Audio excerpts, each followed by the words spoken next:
Auspicious occasion, I, Dr. D.S.Chauhan, on behalf of School of Management Sciences, Varanasi, a UGC approved autonomous UGC NAC accredited A grade, I feel privileged to extend a warm welcome to all on this bright occasion of inaugural ceremony of the International Conference on Indian Knowledge System for Sustainable Well-being.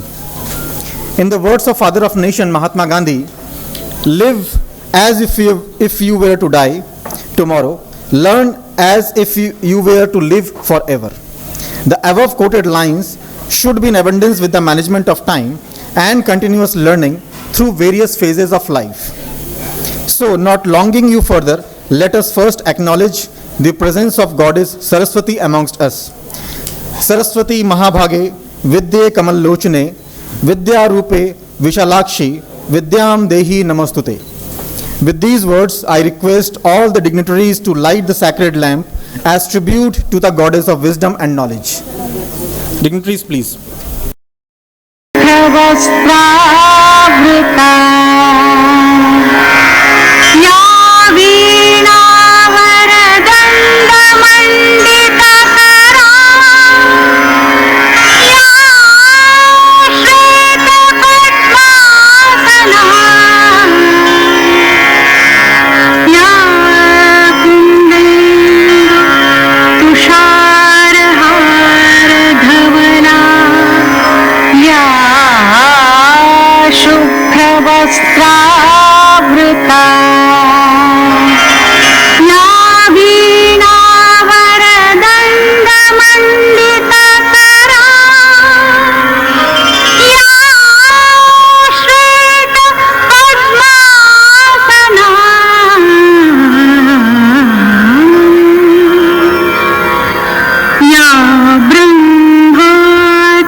Their seats on the dais.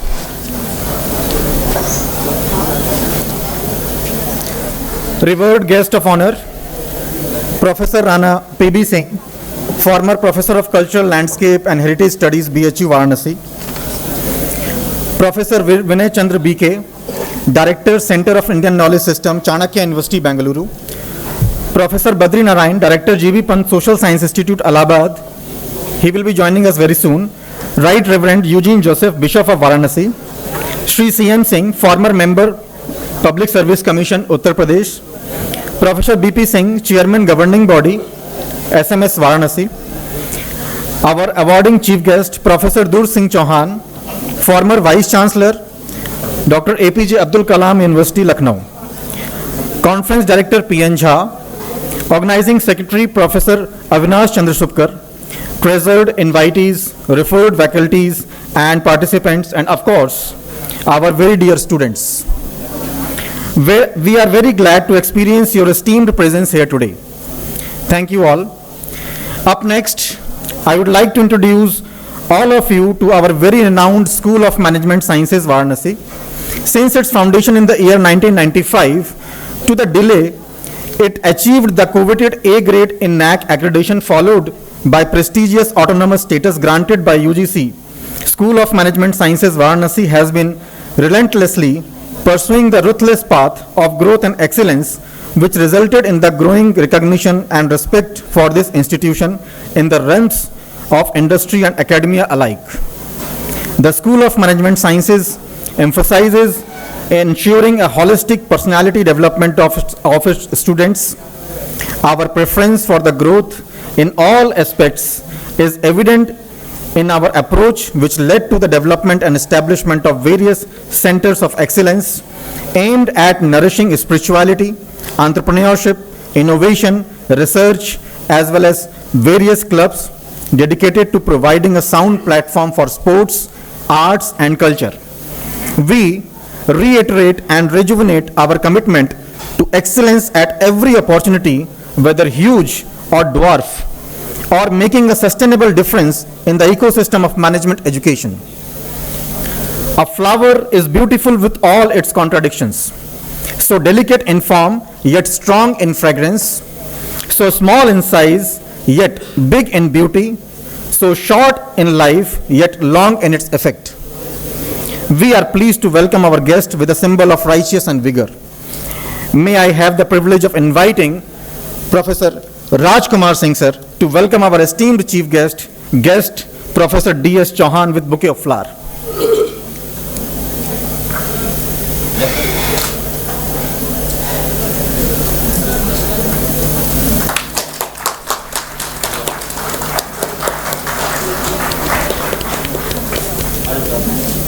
Thank you, sir.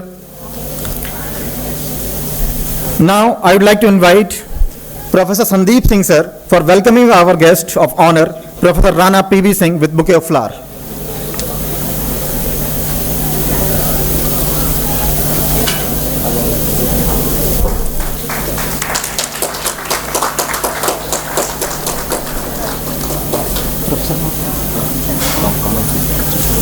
Thank you, sir. Up next, I would like to request Professor Kamal Sil sir to please welcome our guest of honor, Professor B.P. Singh with a bouquet of flower.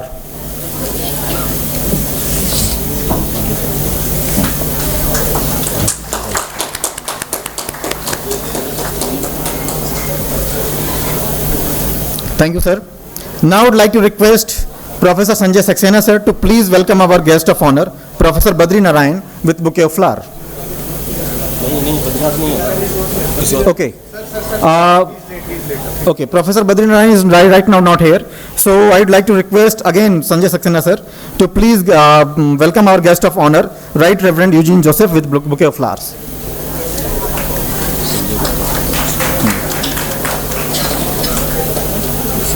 Next is Sanjay Gupta. Check. Thank you, sir. Now I would like to invite our respected Sanjay Gupta sir for welcoming our guest of honor, Shri C.M. Singh with bouquet of flower.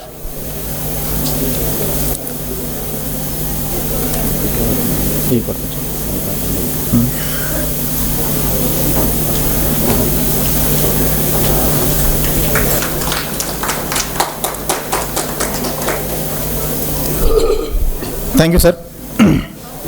Now I would like to request our Dr. Amitabh Pandey sir for welcoming our guest of honor, Professor Vinay Chandra B.K. with a bouquet of flower.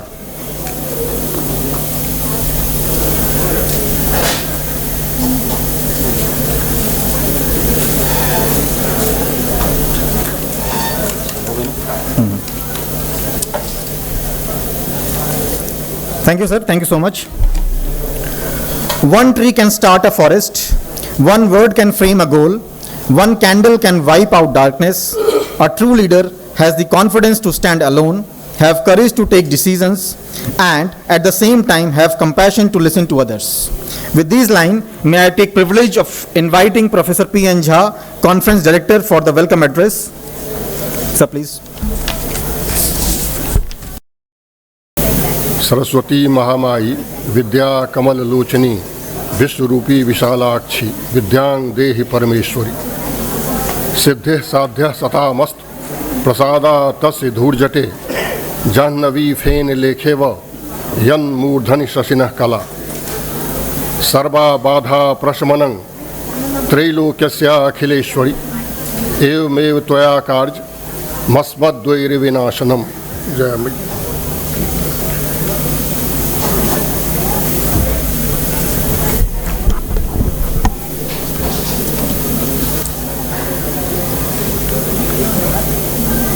Honorable Chief Guest of the program, Professor D.S.Chauhan, former Vice Chancellor UPTU, Uttarakhand Technical University and GLA University.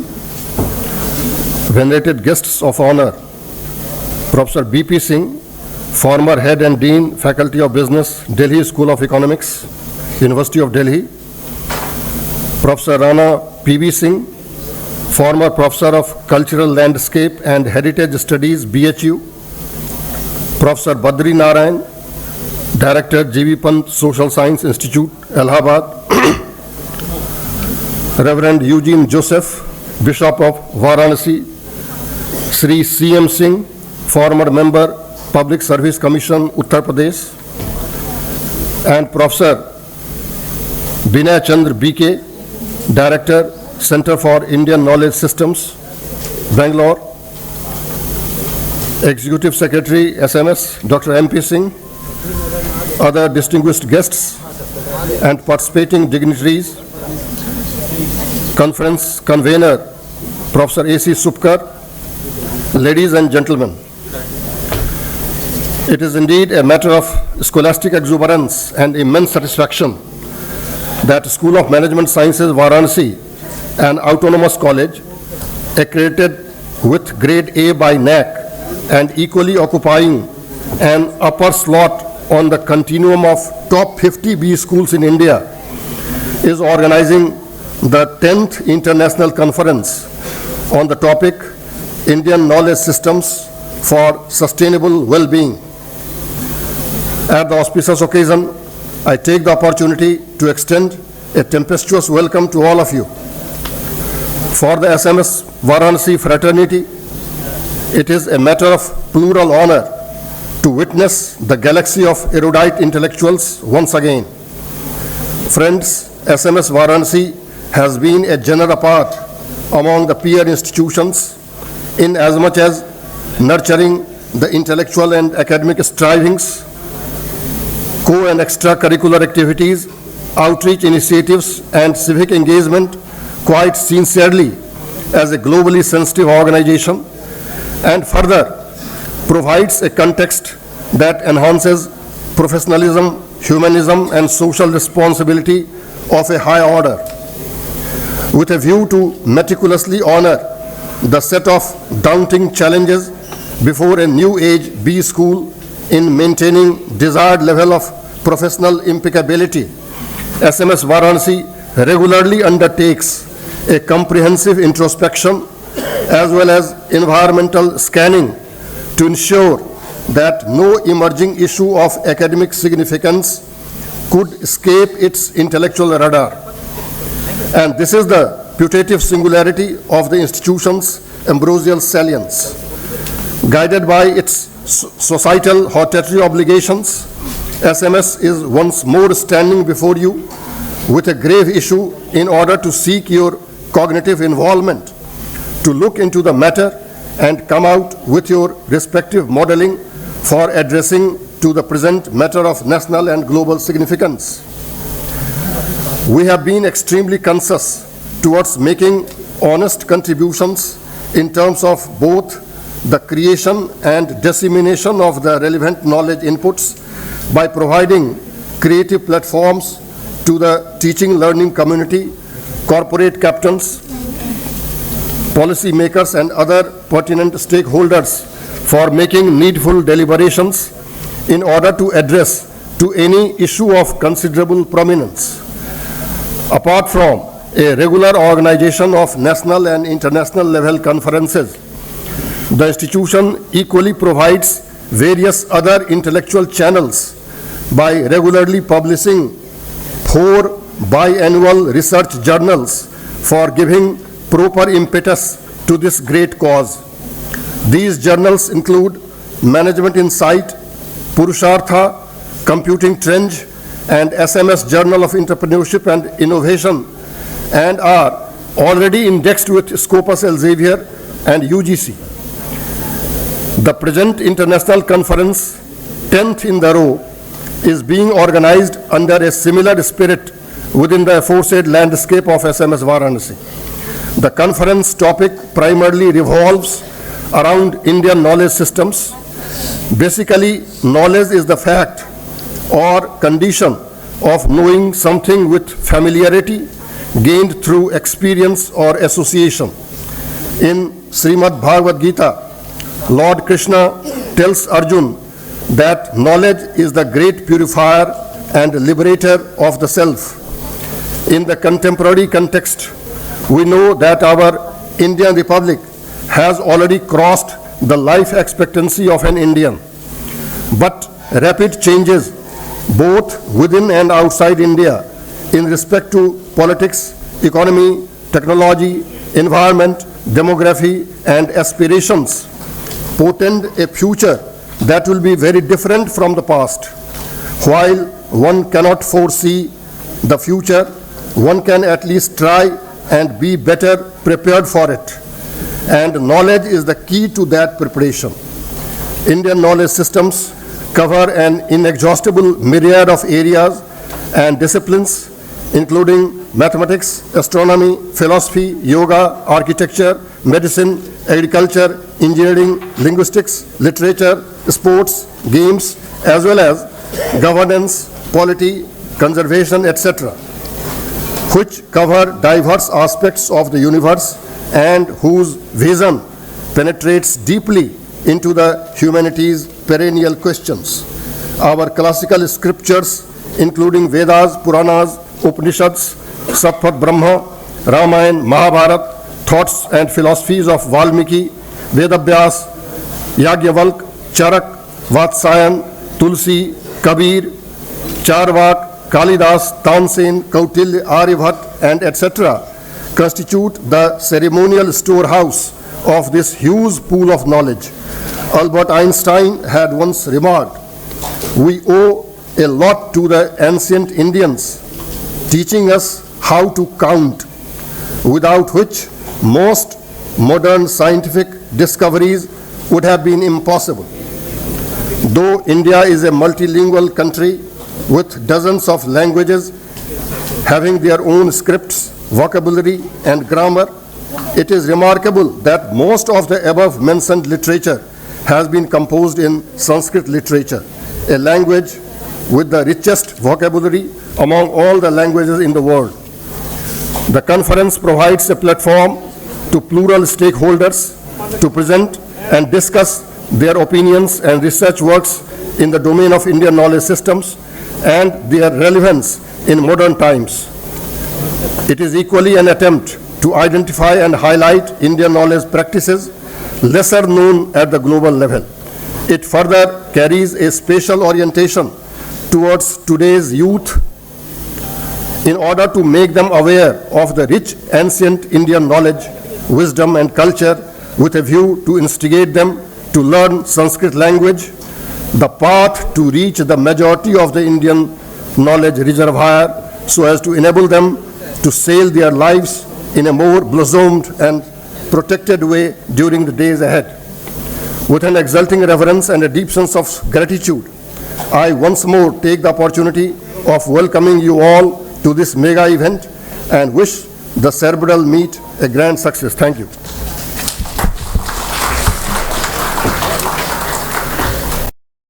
Much. Ladies and gentlemen, we have Professor Badri Narayan with us. May I ask the professor kindly take on the respective seats on the dais? Okay, now I would like to request Professor Amit Kushore Sinha sir to please welcome our guest of honor, Professor Badri Narayan, with a bouquet of flowers.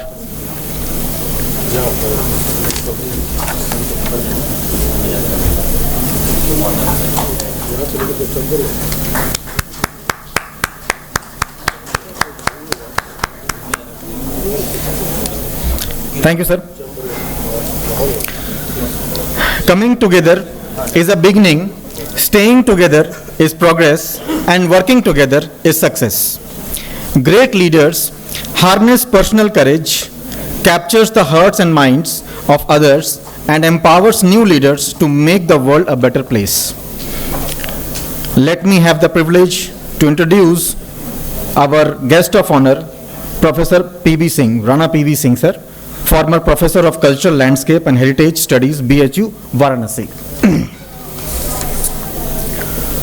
Professor Rana P.B. Singh is researching in the field of cultural landscape, sacredscapes and pilgrimage studies, religious and spiritual tourism, heritagescapes, cultural sustainability and settlement systems in North India over the last 4 decades, and also did field studies in Japan, Sweden, Italy, Republic of Korea, China, People's Republic. On these themes, as a special invitee or visitor professor, he has delivered special lectures and seminars at various institutions in different parts of the world. Example, Austria, Belgium, China, Denmark, Finland, Germany, Indonesia, Italy, Japan, Republic of Korea, Nepal, the Netherlands, New Zealand, Norway, Philippines, Russia, USSR, which is previously, Singapore, Spain, Sweden, Switzerland, Thailand, USA, and many more. Professor Rana P.B. Singh has been an ex-professor of cultural landscape and heritage studies and head of the department from 2013 to 15, Department of Geography, Institute of Science, BHU, Varanasi. He is also serving as the president of ACLA, Asian Cultural Landscape Association, Korea, India, Japan, and Italy 2018 to 2023, President Asia, RWYC, Reconnecting with Youth Culture, a Charter Euro Common, a member of UNESCO and center in 37 countries like Italy, India, Japan, Spain, Mexico, Canada, Germany, and etc. From 2021 to 2024. Since April 2022, he is a distinguished visiting professor at the Center of South Asian Studies, Gifu Women's University, Gifushi 501-2592, Japan. His publications on Kashi, or else we can call it as Varanasi or Banaras, includes 11 books, anthologies, and 142 papers, and his total publications consist of 340 papers and 43 books and anthologies, 2 in press processing on these subjects, including Banaras, Making of India's Heritage City in 2009, Sacred Geography of Goddesses in South Asia 2010, The Hindu Traditions of Pilgrimage, Sacred Space and System 2013. Being a member of International Scientific Committee of EDA, SMPD Architectura, International Journal of Architecture and Engineering, Rome, Italy, together with Professor Olympia Niglio, has co-edited 3 thematic volumes. 1, Volume 9, 2022, Historic Cities and Culture, Religious Heritage, Preservations and Regeneration, Volume 10, 2023, Reconnecting Culture, Heritage and Architecture Symbolism, Volume 11, 2024, RWYC, Reconnecting with Youth Culture, Cultural Landscape and Sustainability. He is also the chairman of Heritage Informatics Advisory Committee, Thiruvananthapuram, India, from 2021 till 2027. He will be serving as chairman. Now, may I have the privilege to welcome our guest and kindly ask him to come on the podium and have the word of wisdom with us. Professor Rana P.B. Singh, sir. Sir, please. Is Falgun Shukla Dwadashi, 12. So after Ekadashi, Rangabhari Ekadashi, today we have Dwadashi 2079 Vikram Sambat, and something is special for Kashi. So I will emphasize Kashi with the help of the slides, I think. Okay? So just giving you a quick glimpse. I am coming. Yes. ये चल रहा है? नहीं, ये light कहाँ से आ गई? Light use कर दीजिए। कहाँ से? इस एरो से आप ऊपर नीचे करेंगे। ये तो ये हुआ ना। कोई हैंडल कर दे, मुझे दिक्कत है। मैं कर देता हूँ। Okay, just to give you a glimpse that why we are considering this is when we are talking about Indian knowledge system, I am trying to link with cosmological frame of the ancient Vedic and Puranic traditions, and just a glimpse. We have the whole publication in the Cambridge series, so it is just like you can say example, estimate, just to give you an idea that look here is symmetry. And this goes back to 5th, 6th century AD. Who has made, how it has been made, so precise, 80% alignment. So just to keep this Indian knowledge system. Next. कोई help कर दे भाई मेरी next. Okay. Just to give you an idea, it is nothing like only we are talking about the Indian system. Just to give you another glimpse, Leonardo da Vinci.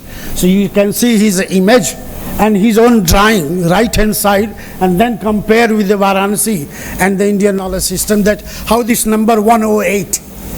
So that is the most sacred number, not only in India, in most of the ancient traditions. And also credit goes to Leonardo da Vinci, who has tried to compare. We have studied that whole area for several years. Just giving you an idea. So you can just see the time frame, 4, day and night, 2 phases of each. So that's how that became 4. Okay? 2 into 2, 4. Then 4 direction, 4 coordinate direction, and center to move.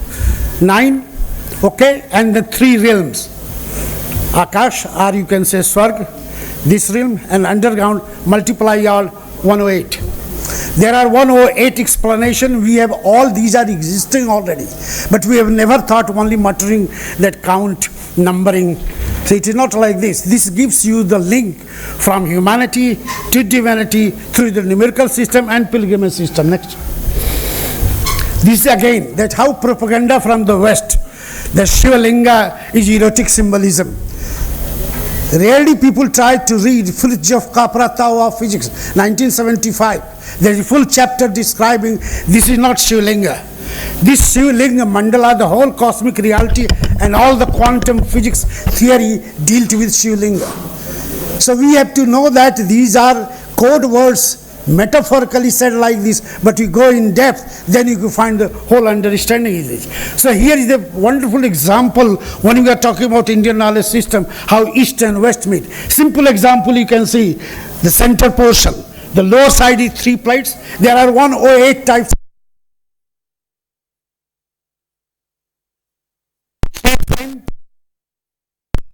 Then 7 layers, you say, Kuldani Chakra like this, 7 up, 7 down, 3D. So this is the way Brahma creation start. Then you see 8, 4 plus 4, Vishnu. And this way the whole body is what we call in psychological term archetypal representation of body representing cosmos. And then comes Yupa, which is wrongly translated as female organ. You see the Sanskrit text, especially Matsya Purana, that is not Hiranya Garavena. That is the golden egg of the cosmos and that plate. And then comes the energy upper portion, what you say Linga. But you please try to see the original text, how they describe. And only a single word can open the whole mystery, and credit goes to Fridge of Copra in the Western world. Akasha Rupena Chitra Matrena. When you awaken your consciousness of mind, keep your head up, see the sky, always this is like this. That is Akasha Rupa, and that is the infinite energy meeting with the Hiranyagarbha, and that's why the water is coming. No way we say water, Sharana Amrita. It is Amrita, nectar for the life. This is the way. Just to say you, again, here is a typical example. I don't know how many of you have seen Vishwanathji so closely. Naked version like this. Closely watch that. You see that there is a plate like this. It is combination of the 2 forces, Purusha and Prakriti, Shiva and Ma. This is unique thing in this particular linga as described in the text also. Next. Just to give you the same idea what I have already referred, that how it is representing the 3. In theoretical construction, we say that the macrocosmos, celestial, then mesocosmos, earthly, then individual temple or the body itself. And all together integration, that's how the whole numerical system of 108 is going on. Next. Some typical example, which you only in Kashi. Nowhere else. I will show you 4 such examples unique in the whole world. Many scholars from the West, especially scientists, are working not from Banaras. Banaras people are only talking glorification, not going to the scientific thing. Many majority. There may be some. Here is a typical example, 212 historical ancient sites replicated around 8th or 9th century in Varanasi. This is the frame you can see. One example I am showing you. We have done this is nothing like my work. So you have to remember, it is nothing like a single word is mine. This is based on about more than 35 years of work with a different university, different scholars from different parts of the world, including even Belgium. Our teacher's teacher, Vinand Kaliworth, a great professor of Sanskrit from Leuven. We have studied long back, 20 years back in Leuven. Okay, so that is a typical example. They have replicated that in a miniature form. So environmental setting and the priest relationship always maintained in Varanasi. So what we call this is the microcosmic representation of whole India in one city, and that is Kashi. Next. This is unique. Only one piece in the whole world. Never happened. And no hope at all in the future. Nobody can easily make it. On 14th of January, anybody can go with high level resolution GPS and electromagnetic meter, and you can measure exact sunlight is going to touch Yama, and then from Yama it is reflecting to Samba. And a single word has decoded by great scientist John King Malville, my Guruji, from Astrophysics, Colorado, and this the mystery has opened. Sometimes we go to literal explanation. I am citing the original verses like Sambaditya Kendri Bhute. Samb, the son of Krishna from Jamonti. Kendri at the center. Bhute means we translated Bhut Pichas. Or past, and that was a great mistake without using Astadhyay. If you explain this, that is the infinity of time. The moment we got that message that Bhut means this, then we have added it has the cosmic sense. And that's how this was published in 1995 in most of the important journals and magazines all over the world. That this is a unique thing that is going on. Who has created, how has been created, nobody knows. And then you can see a circle frame. All the 12 sun shrines are like this. So it is a center, it is moving like this. Another contribution, that is the, again one. You go left side and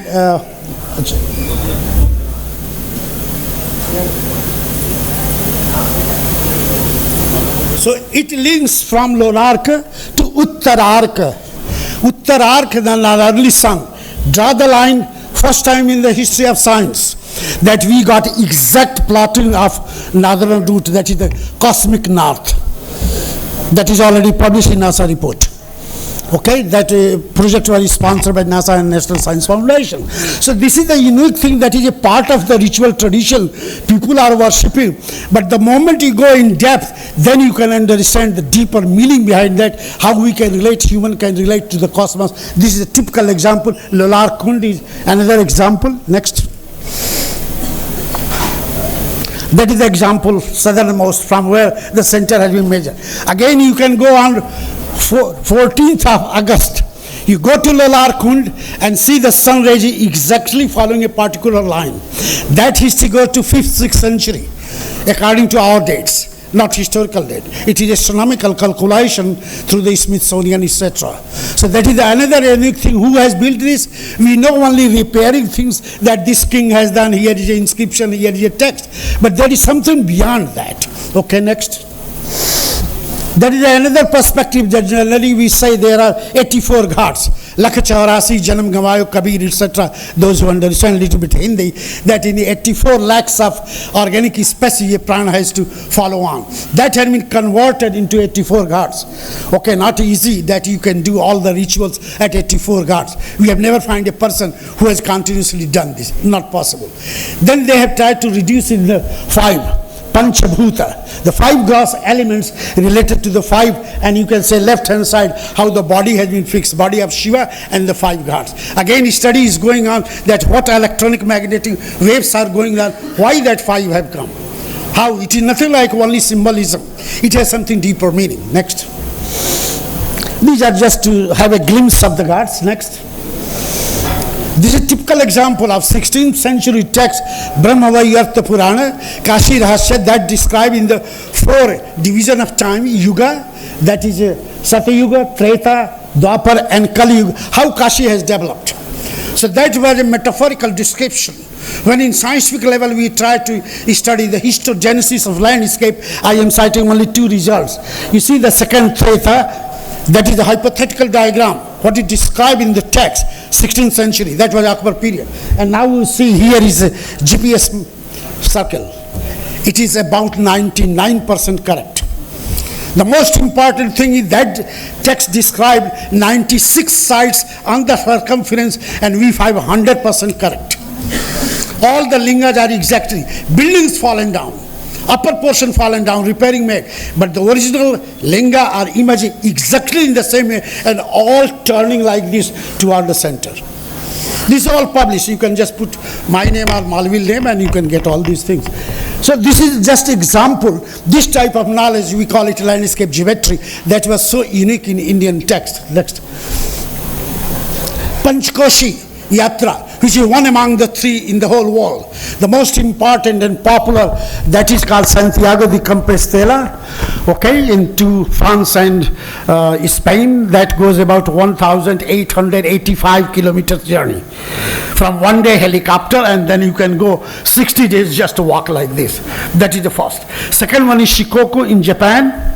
That is 1,380 kilometer, and that the similar. These are unique in the whole world when we are talking about spiritual tourism, pilgrimage tourism, heritage, unparalleled. There is no 2 example. But in India also we have something unique, Panchkoshi Yatra. In Kashi, around Kashi, that go to 88.6 kilometer, and then 108 shrines and temples. We have done electromagnetic survey and the correspondence is 78% accurate with the alignment. Who has made? We don't know. How the tradition has developed? We don't know. Well, only thing we know that our great sages had developed these things to understand this. Next. Vinayaka, Ganesha in the form of mother, Sindur, vermilion is offered as a symbol of motherhood. Ganesh is here in the form of mother, 50 set, 8 into 7. The 7 Kundalini chakra, 8 direction, and that is moving. You can say, oh my goodness, this is just theoretical diagram. Sorry to say, it is 100% correct. All that alignment correct. This is based on answer and all published in scientific journals. So that is another example that will take 3 days. But Kashi having typical parampara, Banarsi pan hai. Okay, you have no time for 3 days, don't worry, go for only 1 hour. And that is the image. And all the 56 character in one, and then you can have Chama Srotam, asking issues and get the merit. That is Banarsi style. Okay, nowhere else. Next. This is the typical example that how the 5 Panchabhutas converted into pilgrimage route, and then you can see parallel that how it is fitting into the reality. Theoretical left hand side and real here is right hand side, all are existing. Nothing like one is missing, no, sorry. All are going on, all are part of the practice. If you have not done, please do. Next. That is another typical example just to say that how this whole image developed in mind. So if you follow Carl Jung, etc., the archetypal representation, in the left hand side you can see the colorful map. Credit goes to Mahamana Malviji, that was saved, and we have that original copy where Malviji has put the signature, 1933. That was saved. And after that, Banarsi style, they have broken that whole stone 1.5 meter into 1/2 meter. They put bhang and thrown in the Ganga, but print is with us. Okay, so that is Banarsi style. What I want to say, just compare the left hand and the right hand side, lower side, Leonardo da Vinci, 1496. See the similarity. That great man never visited Asia, but he imagined in the similar way town planning, how the grid should be, how the river can move. We have studied this and we have already published our report in Italian from that Accademia Ambrosiana, Milano. Next. That is another perspective. You see how this whole Kundalini chakra converted on the land. So this is Antargrihi Yatra, 7 round. It starts like this from Hridaya Kshetra, move like this and ultimately lead to the navel cord. The study is going on, but unfortunately, due to some other, that I am not going to say, something negative things, that people stop that whole study that was going from astrophysics department, University of Kyoto. That how this energy is going on, how they have developed this, why they have developed it. It has the scientific base. Next. Kashi Vishwanath, old one. Generally say we that this is the temple. This is not temple what James Prinsep said. This is a wonderful great cosmogram, a design of the cosmic converted into architectural style, and see that map. What he has drawn, second one. And now third one, you see the all that symmetry. How this exactly 100% all that. So credit get to James Prinsep, 1822. First time, and then 1831 that map was published, and we have re-studied this. Next. This just to say that 108, what I have already referred, and 3 mythical realm, you can multiply 108 into 3. How much? Without calculation, without calculator, you can say 108 3 times, how much? But majority is not saying anything.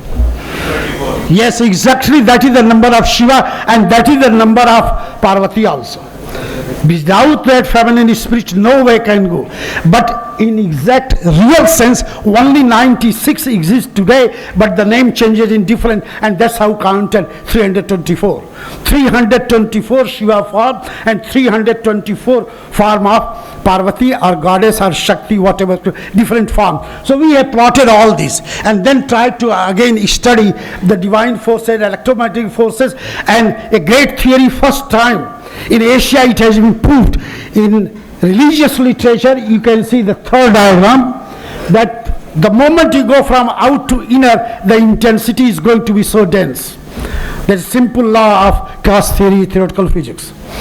And that credit goes to John Kim Malville, who used that and published it in Nature, that anybody can go there in Varanasi, test it. There is nothing like that exactly how to prove it, but that is the reality. Next.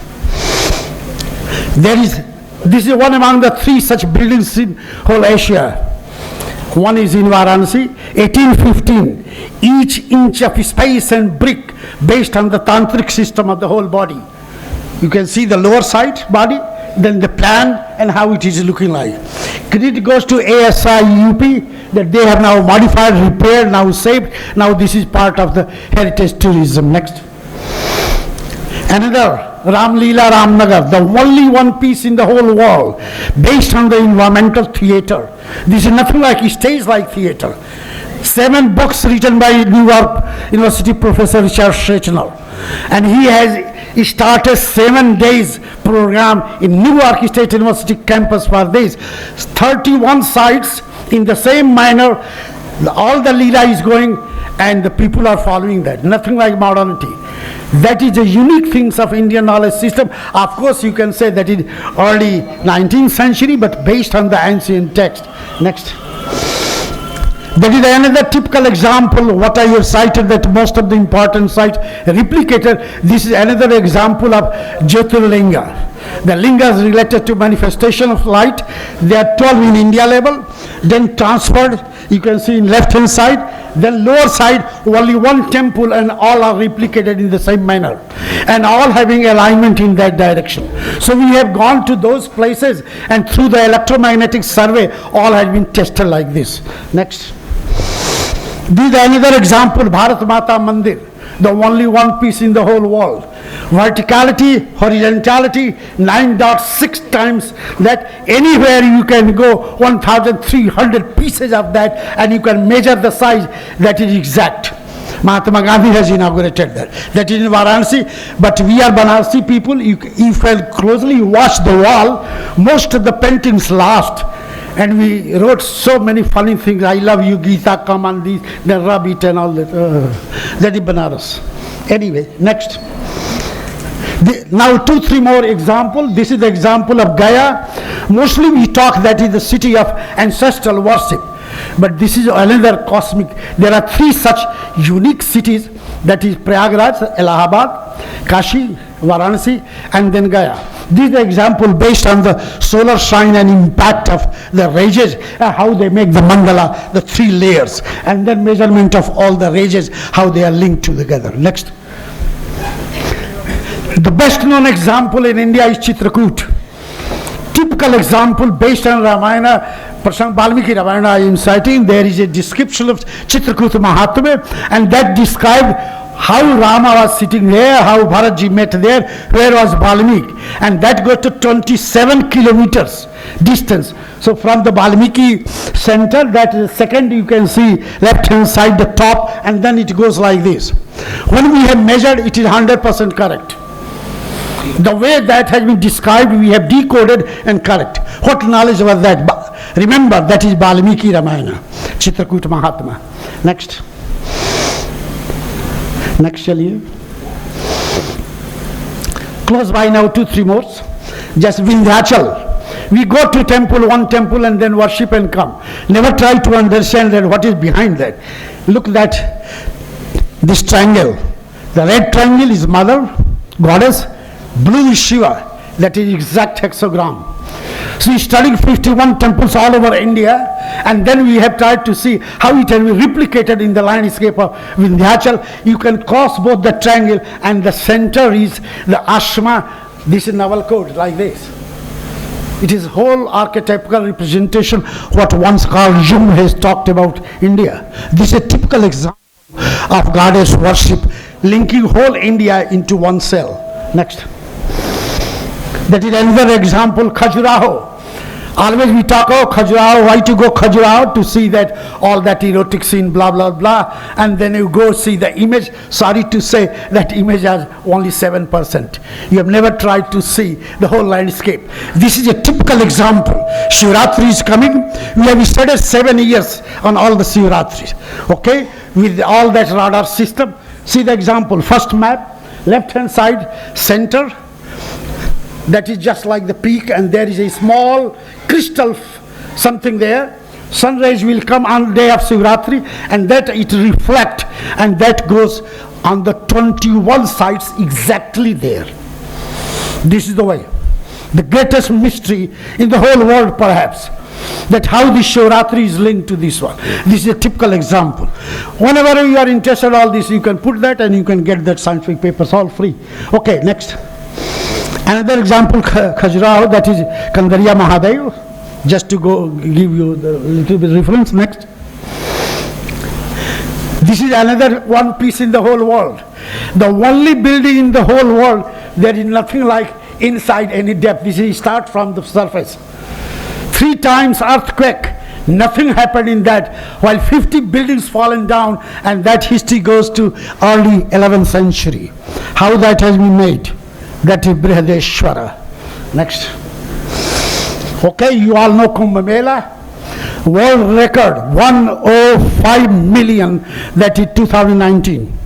This is not my, this is BBC, American Express, and all that, just to give you this reference how that has been evolved. And first time reference you will find in the Atharva Veda. Then full description by one song description. So that history goes to 1000 BC, that somehow sages realized this and they have converted this. These are the typical example of Indian knowledge system. Next. That is another Prayagraj, just I was talking that how this mandala developed. Next. And they developed the full city plan for that period. Banaras Hindu University, that is also a unique building, but we have never emphasized that. See the whole plan. Okay? So it is divided into 5 circles. Panchabhuta, Kshitijal, Pav, Gagan, Samira, you all know that. And then 7 up, 7 down. Shauda, Bhuvana, Kosha. This way the plan was made. So what Malaveji had thought, then a great master of architectural planning who introduced civic sense in planning, that was the man involved in converting this, that was Patrick Geddes, who introduced this civic sense in planning and architecture. That's why I put that image. And any Besant who started that journey, and Malaveji completed the whole destination. Next. Compare this. Vatican, right hand side. See that town planning, and now you see Banaras Hindu University Temple, Vishwanathji. See the plan. So much similarity. So Shiva is not only God. Here is representing the whole cosmic, what we call cosmic whole, W-H-O-L-E, not H. Okay, just to have compare next. Simple line just to conclude this, the science does not need mysticism, mysticism does not need science, but we human beings need both. That is Fritjof Capra. Next. Vivekanand ji, Utishthata Jagrat Prapya Varanya Vodayat, Kathopanishad. That is the 5th lecture in Chicago. Arise and awake and try to see there is something so deeper, my dear, in this country, and that is one of the understanding of Indian knowledge system. Next, and thanks. Next. So just to say thank you that we need 3 things. Astha, the deeper faith in that, not ritualistic. Most of us go to temple and then ask something. कुछ मिल जाए तो आप तो सौदेबाजी कर रहे हैं, वो नहीं. Astha does not mean that one. No. It is beyond that. It is directly linking humanity to divinity to understand, and then we have to pass on the tradition. Like you see old man, that is famous picture from Raghuveer Singh, that how old man transferring that, and you can see the child, you remember Wordsworth, child is the father of man, child is innocent, and that's how the tradition is going on, and fellow will grasp, and this way this knowledge will transfer from one generation to another generation. Thank you very much.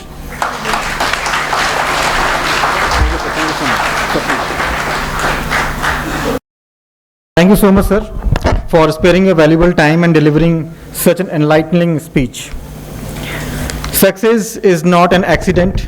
It is hard work, perseverance, learning, studying, sacrifice, and most of all, passion for what you are doing or learning. These words are apt to describe our guest of honor for today's Professor Vinay Chandra B.K., Director, Center for Indian Knowledge System, Chanakya University, Bengaluru. Let me introduce him first.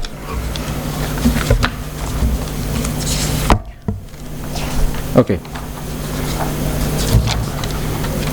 Professor Vinay Chandra B.K., being one of the member of the founding team of Chanakya University, currently holds the position of the Director, Communication and the Director, Center for Indian Knowledge System at the university.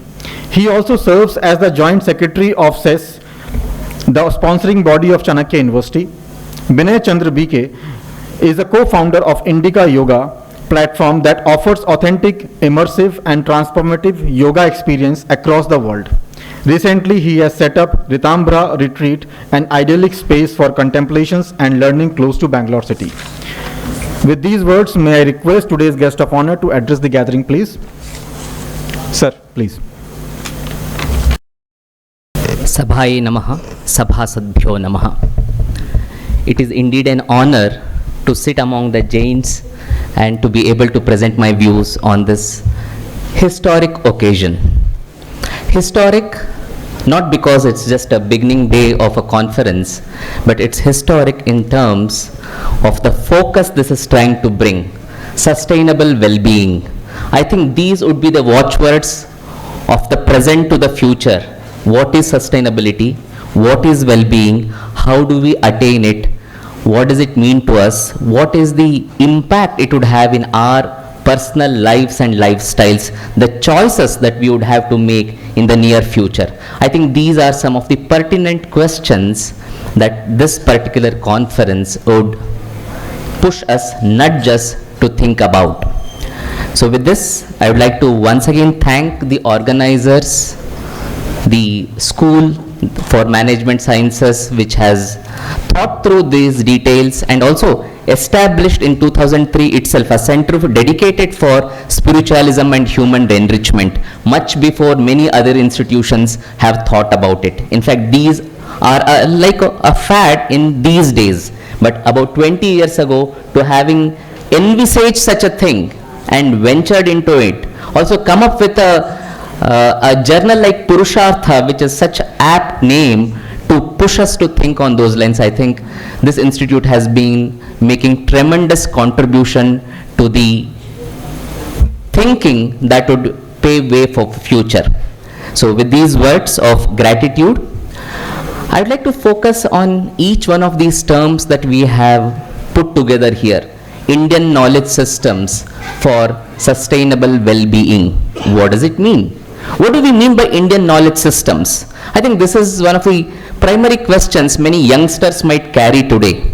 Why do we call it like that? What do we mean by Indian knowledge systems? We don't use the terms like European knowledge systems, American knowledge systems. While these are not heard words, in that case, why are we using terms like Indian knowledge systems?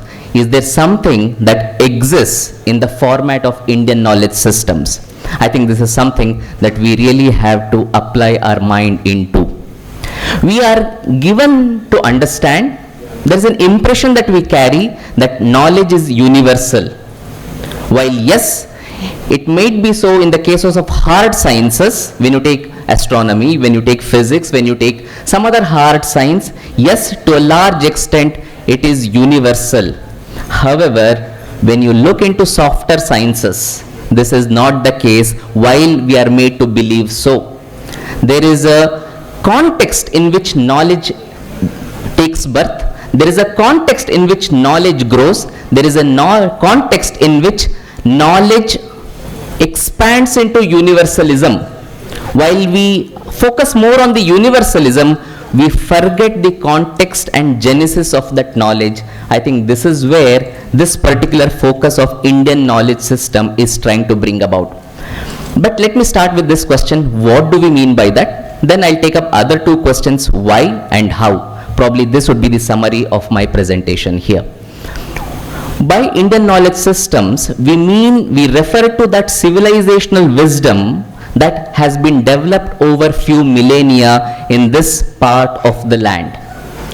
It is not necessarily a particular text or a particular tradition or a particular time to which we refer to, but over the period of time. I don't know how far history can date us back. At the moment, there are discussions about 6000 BC with the disappearing of the Saraswati river. I am sure with the passage of time, with the advancement in research, this date will only be pushed far behind. But we will leave that for the science. We are not here to speculate. We are not here to pat our back just because of something that was done in the past. But we are here to filter and to take out those elements that are valuable, which make our lives more meaningful in the present times. This is what is important to us, rather than just to be happy about past glory. No, that is not the case here. So then, did we really have that civilizational wisdom? Many of you might question looking at our own state today. Of course, this is a period, this is a post-colonial period where we feel impoverished, we feel poorer, we feel to be less privileged when we compare ourselves to our Western counterparts. But was it the fact? Let me just give you a cursory glance of few things which is relevant to you as students of management, as the future leaders of industry. I am sure this would help you a lot in the way forward. There's a book which has been compiled by Angus Madison, which tries to put together nearly 2000 years of economic development across the world. And according to this book, he says nearly for about 1500 years, India and China together occupied 50% of the world's GDP. 50% of world's GDP for 1500 years consistently. Sometimes India took lead, sometimes China took lead, but nevertheless, apart from, even when they took lead, it was marginal. Someone was 26, someone was 24. In this way, for 1500 years, he has compiled data from these resources available. This is a book that all of you can reach out to and access, by Angus Madison, which says India and China occupied nearly 50% of world's GDP, which speaks about the economic outcomes of the society which was there for nearly 1500 till the advent of colonialism in India. So this is in terms of economy, but take any other field for that matter. Take astronomy, the kinds of books that were written right from Bhaskaracharya's Leelavati to up to Kerala School of Mathematics, 1000 years of live tradition. Take music, take art. I mean, We were so inspired by Professor Singh's presentation on the sacred geometry. He was referring to the Tanjavur temple. Just imagine this temple built 1000 years ago. The Gopuram, it weighs about 80 tons, the top stone that is there, it weighs about 80 tons. Let this sink in. That is nearly 72,000 kilograms. 72,000 kilograms was taken above 216 feet and placed on the top. No cranes, and there was no quarry around 100 kilometer radius. Imagine where the stone was brought from, how it was brought, placed above 216 feet above, and it has withstood without concrete, without any cement in between the bricks and the blocks. It has withstood 3 earthquakes, as sir was referring to. What kind of technology was there? What kind of brain looked into it? Just imagine the Ajanta Ellora temples, how they have been cut from the top, the rock cut temples. The temples of Bhimbetka, which goes at around, I don't know, 50,000 years. I mean, what are these are we referring to? Architecture, art, music, drama, one of the best pieces of art literature, starting from Bharata's Natya Shastra, Mammata's Kavya Prakasha, Abhinava Gupta's Abhinava Bharati. Take any field, the way it has been written, mind-blowing. How do you think the school of linguistics emerged in last 100 years? No, it did not come out of the Western mind. It did not come out of a Western analysis. It came out when some of the Western scholars came into India, started studying Panini's Ashtadhyayi. Ashtadhyayi gives one of the finest frameworks to understand human language, human thought. Just because of that one interaction, a new science emerged, what we call as linguistics. And it is linguistics today that is helping us in many advancements that we are taking. A lot of computational language that is emerging.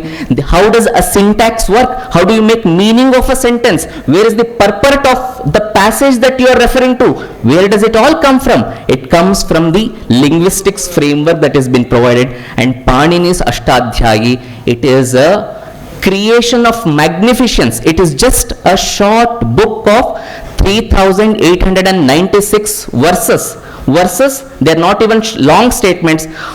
I'll just give you an example. The last sutra of Panini is just 2 letters. It is just 2 sutras. Imagine. And these 2 sutras have huge implications for 100 sutras behind. And it cannot be created by anyone who is not a genius.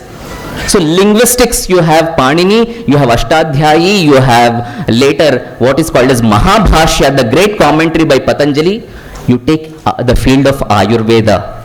Today Ayurveda is becoming popular because it has something plus over allopathy, so that it is becoming popular, not because of any fad, not because it is just ancient. No, Ayurveda has something more to offer, which I'll come to it later. So take any walk of field. I just can't leave out any walk of field. I mean, so we had this whole big list called as Chatushrishti Kalaha, 64 Kalas. So many things have been listed there. I don't want to go in detail. So each field that the Indian mind, Indian psyche touched, it tried to bring about that genius. Wherever it went to, even in the field of grammar, it takes up high philosophy in Bhartrhari's works. Any field that you take, I mean, just give me any field, I'll show you what work who has come up in that field, who is the genius who has come up with that thought. I mean, therefore, there's one of the proverbial quotes, I guess from Manusmriti, which says, एतद्देश प्रसूतस्य सकाशाद अग्रजन्मनः स्वं स्वं चरित्रं शिक्षेरं पृथिव्यां सर्वमानवाः. It says, people from all parts of the world, पृथिव्यां सर्वमानवाः, एतद्देश प्रसूतस्य, they came to this land, this place, specifically referring to the Takshashila Gurukulam. He used to say that people used to come here to learn about their culture. It's not about to study about Indian culture, but Prithvivyam Sarvamanavaha, they came here to learn and to become human beings and to spread knowledge in their own respective countries. So this is what Manu's phrase about how education institutions were here. So right from Takshashila to Nalanda to Vikramashila to all these universities both in north and south of India. I mean, take any walk of life, there is a significant achievement that has been made, and this is what we refer to collectively as civilizational wisdom. And it is this wisdom that has not only allowed us to survive. I mean, survival is not a small thing. Let me tell you, many civilizations could not survive one onslaught of an opposite culture or hegemony. Right? The moment a country was attacked by other country, a moment a country was attacked by other culture, they have lost their existence. Look at all the ancient civilizations, Mesopotamian or the American or any civilization for that matter, they could not survive. Here stands a civilization that not only survived but thrived for 1500 years till the advent of colonialism. You can't survive, you can't thrive without knowledge. It is knowledge that gives you that anchoring space, anchoring strength to survive in the most difficult times. It is the best resource that can help you, that can sail you through difficult circumstances. And this is what we refer to when we say Indian knowledge systems, the civilizational wisdom that we carry. So there is no doubt that there exists a wisdom. Then the question is, why now? Why are we harping on it now at this point? What is the utility of it?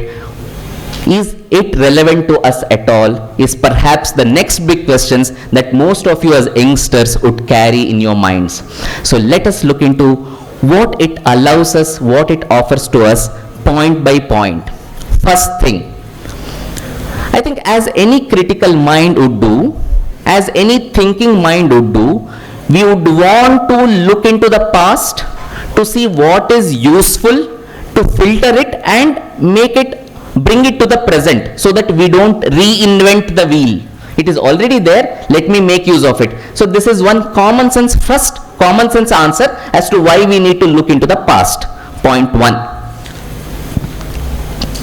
I mean, it would be a futile exercise if I were to reinvent a wheel again when someone has that technology, someone has that know-how. So, common sense, yes, it addresses. Point two, which is more important, is as a civilization, there is a lack of confidence today. In fact, last 10-20 years has been a big boost to the Indian mind, but still we carry the pain of the past. The wound of colonialism is very strong. We have always felt inferior. We have always been made to believe that we were second-class citizens in terms of our contributions to the world. Even today, look at history of mathematics. You don't find Bhaskaracharya. Look into the discussions on aesthetics. You don't find Abhinava Gupta. Look into the discussion of happiness today. Happiness is a big subject. I'll be coming to it later when we speak about well-being. There is no discussion about the Ananda Mimamsa of Taittiriya Upanishad. Taittiriya Upanishad very specifically takes up this section called Ananda Mimamsa. What is Ananda? What is happiness? What are the determinants of happiness? How do I define? What are the factors which are contributing towards sustainable, long-term, non-during happiness? So what is it? I mean, take any discussion, our thought has been neglected, ignored for various obvious reasons. So in order to build that confidence back into the civilization, only if you are confident, you will be able to contribute. If you are not confident enough, there is no positive contribution that you can make. There's always a sense of insecurity, and with insecurity, you can't contribute positively. Therefore, to build a sense of confidence as a civilization, we need to look into the past. This is second point.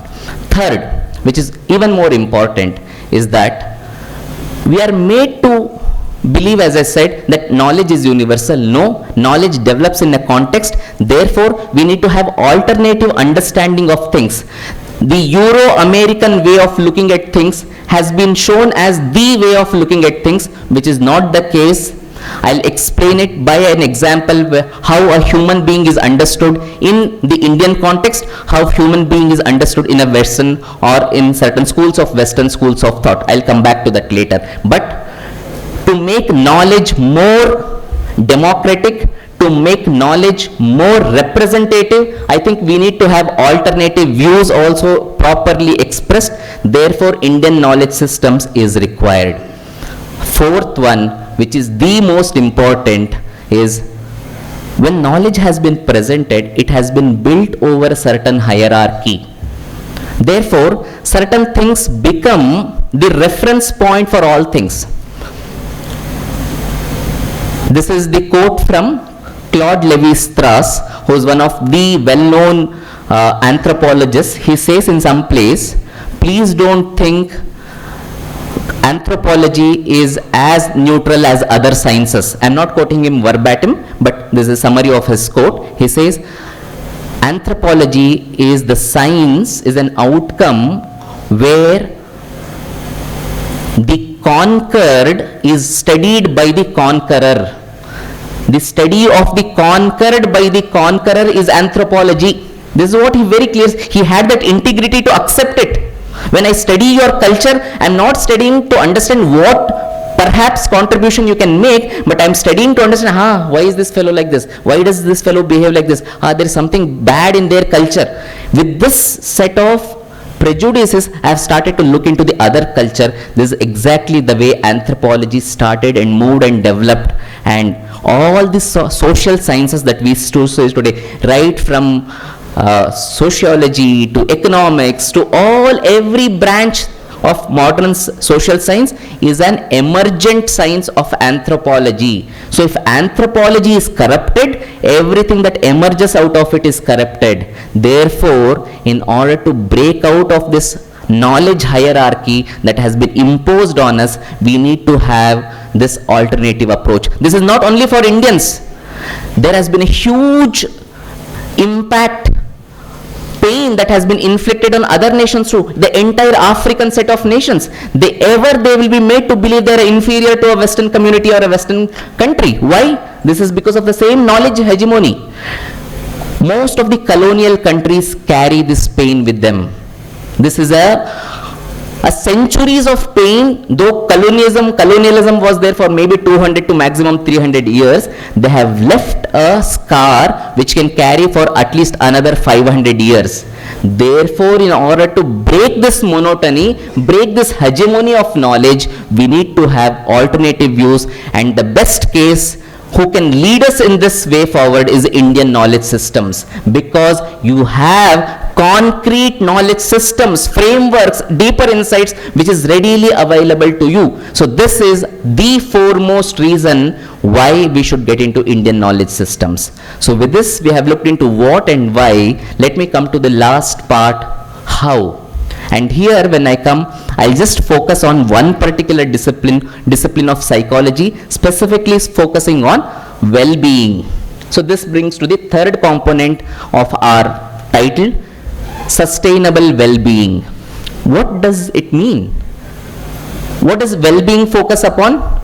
Well-being is the subject of positive psychology. In fact, a lot of discussion is happening today around subjective well-being, and then you also about flourishing, about maximum functioning, optimization. All these are the watchwords that we follow today. So what is flourishing? What is subjective well-being? And the beauty here is the adding of the adjective sustainable. What dimension is it bringing about? I think that is the most crucial thing here. So what is well-being? Well-being is nothing but an outcome of a life lived satisfactorily, with content, with optimum functioning, with a sense of positive contribution towards the society. It is a collective term which encompasses physical well-being, psychological well-being, emotional well-being, financial well-being, social well-being. All the 5 dimensions are involved when we say well-being. Now let me ask you, what framework gives you the best understanding of well-being? If it has to have financial, social, ethical, emotional, and physical. So if all these factors have to be considered, I mean just one example, let me explain it later. The very idea of Purushartha, which is the journal of School of Management Sciences here, it has all these 4 dimensions embedded into it: Dharma, Artha, Kama and Moksha. It very clearly says only if you have all these 4 dimensions properly adhered to, taken care of, it's then your life will be filled with meaning. So life lived with purpose, life lived with meaning is what contributes towards well-being. And also there is a term sustainable. What does sustainable mean? We use this term often, but have you ever thought what is sustainable? Sustainable is not something that you make out of technology. Okay? So let me ask you this question. What do you mean by sustainable? How do you understand this term sustainable? Is it by having energy that is replenishable? Just because you can get solar energy for any amount of time without exhausting it, is that only sustainable? No. Sustainability is a mindset. Sustainability need to have these 2 components very clearly embedded into it. First, it has to be enduring. It has to continue, go on and go on. It cannot get exhausted. This is one. Second, it should be non-conflicting. It's only when it is non-conflicting then it can be enduring, and that which is enduring can be sustainable. If it is in a continuous conflicting mode, it cannot be sustainable. If I fight for something, if we two start fighting for something, then only one of us can survive. There is no sustainability. You have to sacrifice one for the other. So if sustainability is a big question, then these 2 things have to be there: enduring and non-conflicting. Then what can bring this? It is only dharma which can bring. What does dharma mean? One of the technical definitions of dharma is dharana dharma ityahuhu dharmo dharayate prajaha. What is dharma? Dharma which sustains everything. Dharma which sustains life. Dharma which sustains life in harmony, individual between individual, individual between nature, individual between other beings. Only this is dharma. Dharma is not religion. Often it is mistranslated as a religion. It has nothing to do with religion. Well, religion can be contributive towards the practice of dharma, but that is not the essential feature. Dharma is a sustainable way of living. So that is the first Purushartha, the goal of life. Sustainability has come in, ethical values have come in, considerations for the other beings including human nature has come in, dharma. Then you have artha and kama, financial well-being. Artha takes care of the financial well-being, kama takes care of your emotional and psychological well-being.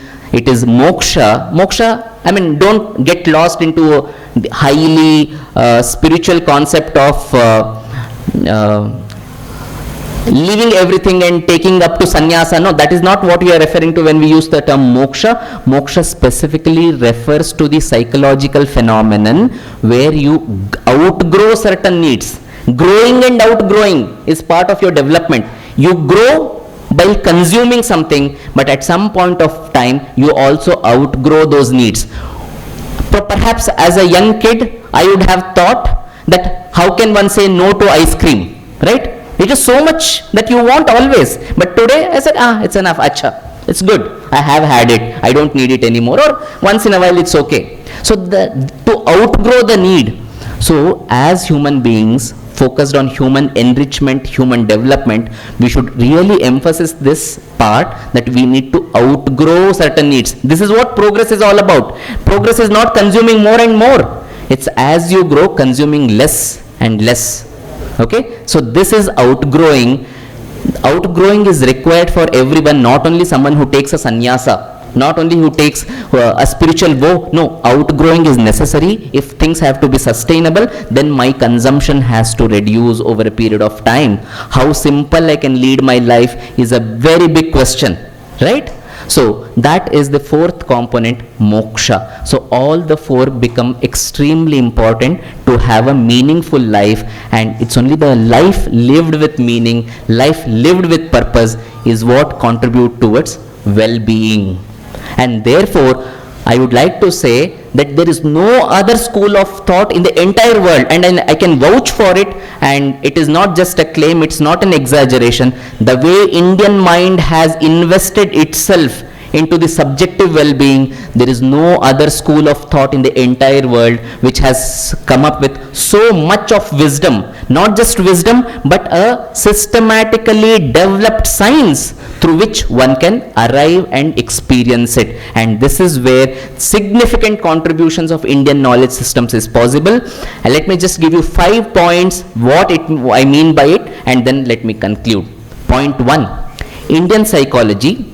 Within the Indian knowledge systems, I point towards the branch of science which focuses more on the subjective personality and the human individual. That is what we call as Indian psychology. Indian psychology offers a deeper and a rich framework to understand human phenomenon.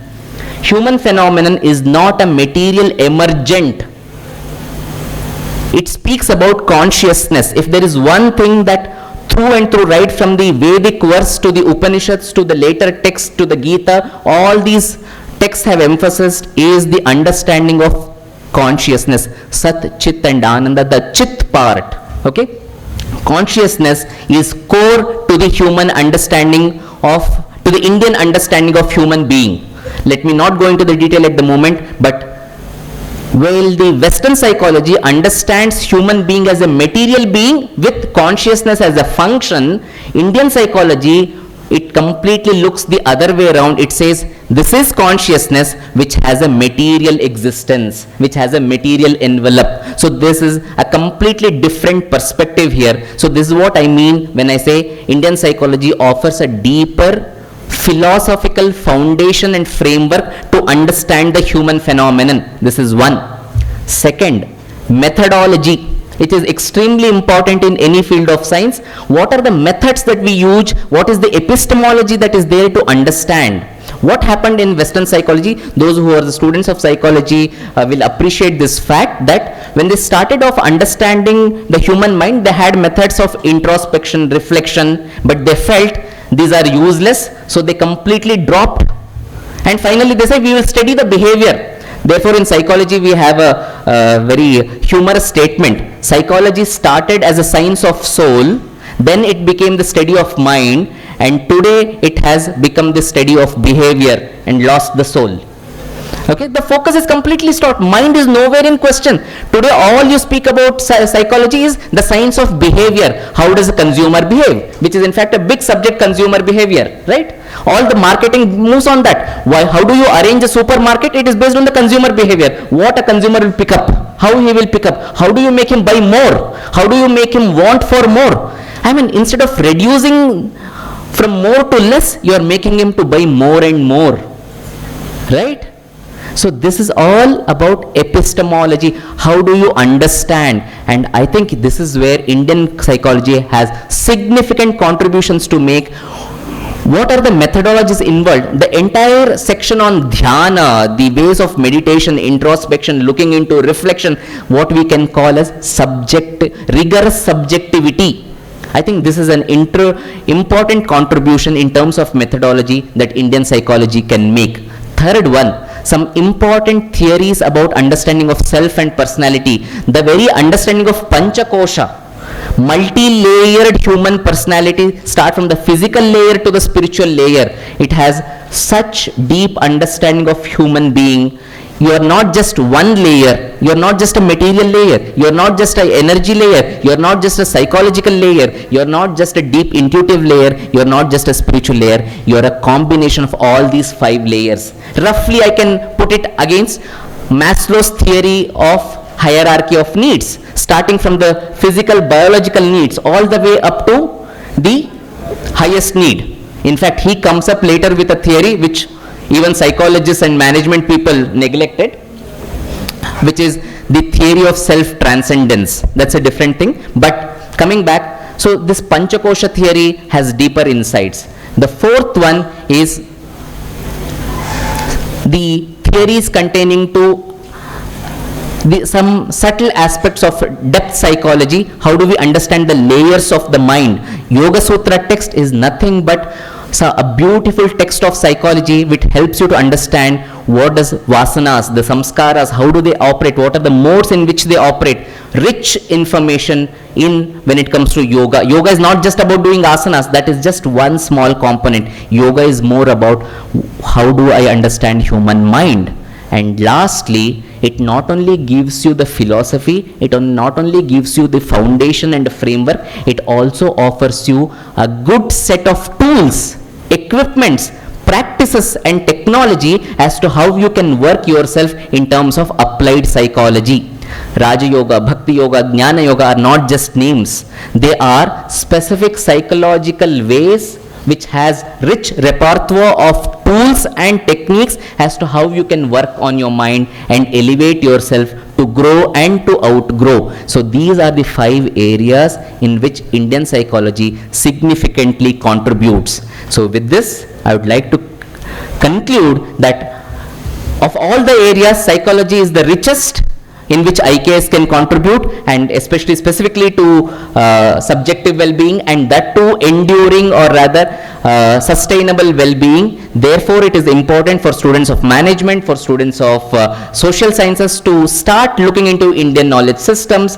And not only that, perhaps once you start looking into it, you will be able to look into the entire expansion of knowledge systems and see how richly they can contribute and how much meaning they can bring to our current contemporary lives, which will be the contribution towards the future. So with these words, I would like to once again thank the organizers and all the giants on the stage for allowing me this opportunity to share it with you. Thank you. The way beautifully you have explained all the points regarding Indian knowledge system, sustainable and well-being, I am quite sure that the participants will have something take away from this inaugural session. Thank you, sir.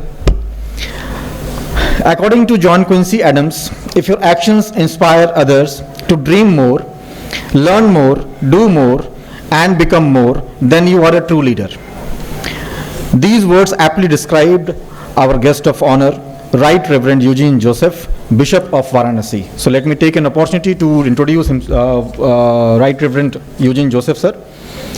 Right Reverend Eugene Joseph, a focused, responsive and collaborative teacher, principal and organizational leader, having 39 years of experience with various organizations, recognized for ability in developing people for organizational excellence and social effectiveness, competent in collaborative decision-making for leading organizational culture and development. He completed studies in philosophy, theology at St. Charles Seminary, Nagpur.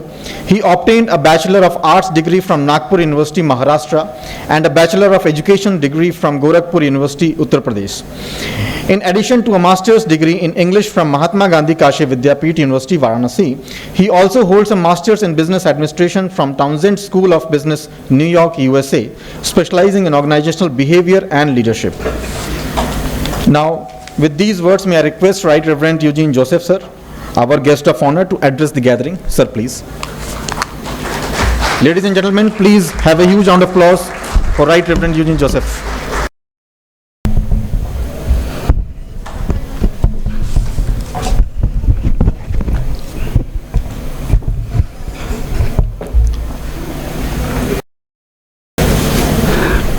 Professor Chauhan, the chief guest of this very auspicious function,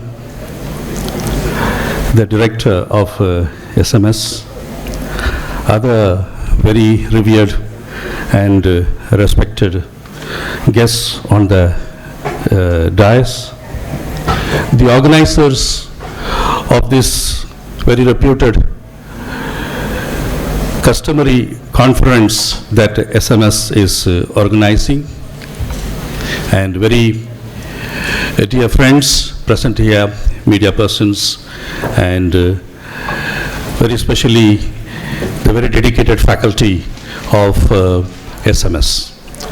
To all of you in the very outset, I convey my best wishes, appreciation, and congratulations for organizing a conference of such sort with a theme of such thoughts, which is very laudable and which is also very essentially needed for the current times, which is very tumultuous, which is very transitional, and which is very disrupting. And I appreciate the organizers for this attempt. The preceding speakers have very richly highlighted the treasure of knowledge system that we have in this land in various spheres from various perspectives, and how they are very essential for the well-being and well-being that will be sustainable. Sustainability is all about not a timed project, as my preceding very learned speaker mentioned here. Sustainability is all about a lasting, deep-rooted culture, which is never changeable. I would throw here not a scientific paper. All I would want to share is my personal reflections as I reflect back to the treasures of the resources that we have in the knowledge development or knowledge promotion and knowledge nurturing of this beautiful land called India, and particularly this holy land called Kashi, and how we have transitioned, how we have advanced, how we have grown, and where we have landed up, where are we standing in the crossroads, and what we should probably think of and reflect upon and focus upon.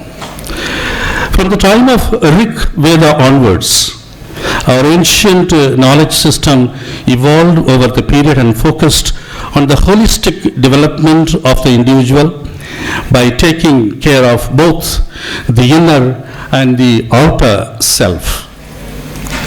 With focus on the moral, physical, spiritual, and intellectual aspects of life, it emphasized on values such as humility, truthfulness, discipline, self-reliance, and respect for all creation.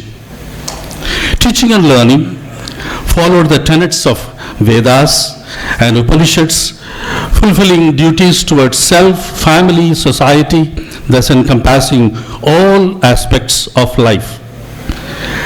Knowledge system focused both on learning and physical development, the emphasis being healthy mind and healthy body. Persons were taught to appreciate the balance between human beings and the whole of creation itself. In ancient India, both formal and informal ways of knowledge system existed. Indigenous education was imparted at home, in temple, pathshalas, tolls, and chatuspadis, and gurukulas. We must remember, temples were also the centers of learning and took interest in the promotion of knowledge of our ancient system. Both the speakers referred to the temple being the pivotal point of development of a knowledge system and learning for a civilizational progress. Students went to viharas and universities for higher knowledge. Teaching was largely oral, and students remembered and meditated upon what was taught in the sessions. Side by side, a reflection on ancient classical thinking. For Socrates, knowledge development means bringing out the idea of the universal validity which is latent in the mind of every man. His followers, Plato and Aristotle, they focused on virtue for virtue's sake, though Plato focused on elitism. That being said, as we can understand today, the ancient education system of India focused on the holistic development of the person, both inner and outer self, thus preparing them for life itself. Its foundations were laid in the rich cultural traditions of India, hereby helping in the development of the physical, intellectual, spiritual, and aesthetic aspects of life holistically. Our present-day education system, whether we admit it or not, and we should admit, has its origin in the ancient system, ancient knowledge resource, ancient knowledge wellspring that we have nurtured or we have possessed. Some contemporary thoughts. We have transitioned from the ancient system to modern system. We can see how education system from the Vedic and the Buddhist period through the Islamic period and to the British, the colonialism that which was referred to, had been vivid, and it has deep-rooted in religion, taught language, agriculture, science, logic, etc. The Buddhist period saw Gautam Buddha's teachings on right speech and right behavior that was the norm for well-being. The Mughal era focused on spread of development of knowledge, character and morals. The British set up English medium schooling through which they inspired Western science and literature for the Indians who eventually could be engaged in the government. That is the transition that we went through. And this is the time we have leaders emerging, thinkers emerging, and reinforcing the thought of developing knowledge system in the Indian way, and drawing the inspiration, drawing the resource, and drawing the root essence from the ancient system itself. I will take the example of a few which are my favorite. Mahatma Gandhi, he said, there should be an element of goodness cultivated in every person by providing knowledge. And for him, spiritual upliftment and providing social aim was the pivotal attention or focus of promoting, nurturing, and developing knowledge system in every person and through person in the society. For Gandhi, every noble thought like non-violence, truthfulness, spirituality evolved around education. He maintained that through education, world peace, once again indicating the well-being, world peace could be sought, and he considered non-violence as an indivisible and important and essential part of any knowledge system.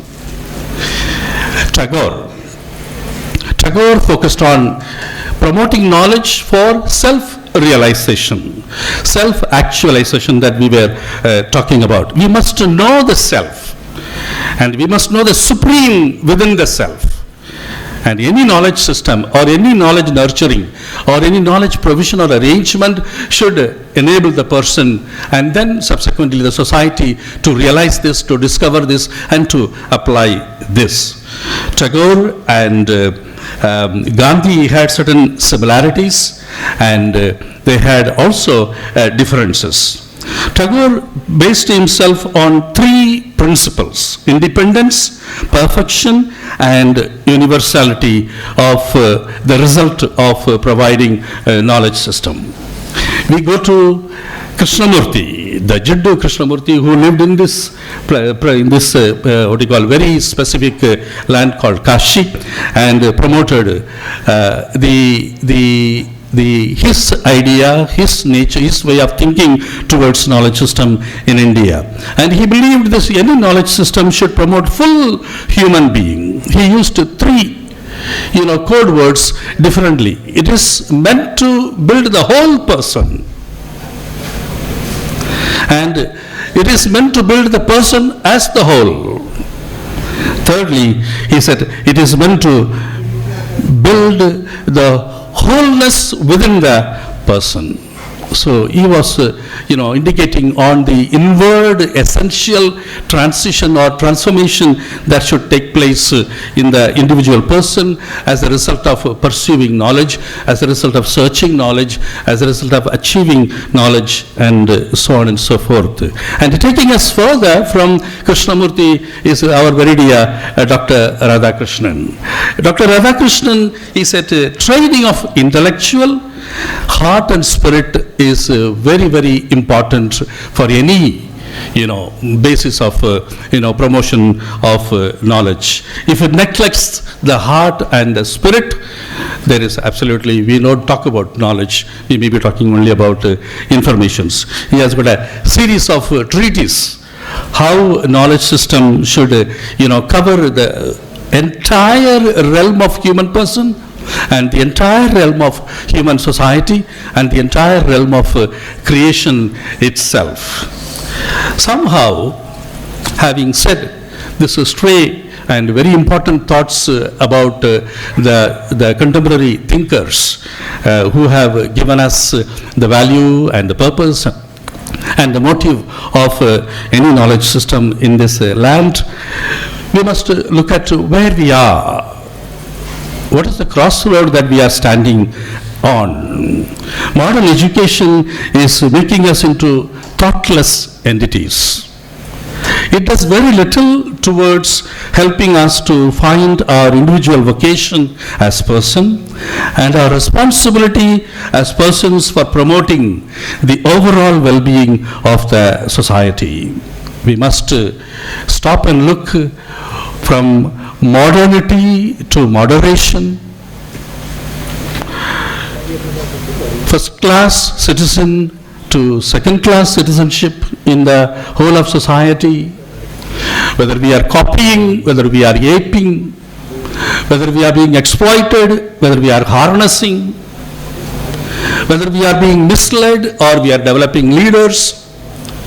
I think these are the conflicting options that we have to ask and clarify, and this is the time to clarify. There is an urgency to clarify at this point, at this crossroad. Here, to highlight the crisis that I see personally, I would like to read an anecdote here taken from a letter written by a Nazi camp survivor. It is addressed to teachers. It is addressed to knowledge seekers. It is addressed to knowledge promoters. It is addressed to any knowledge system, and I think we as Indians must take it very carefully. Dear teachers, I am a survivor of a concentration camp. My eyes saw what no man should witness. Gas chambers built by learned engineers. Children poisoned by educated physicians. Infants killed by trained nurses. Women and babies shot and burned by high school and college candidates.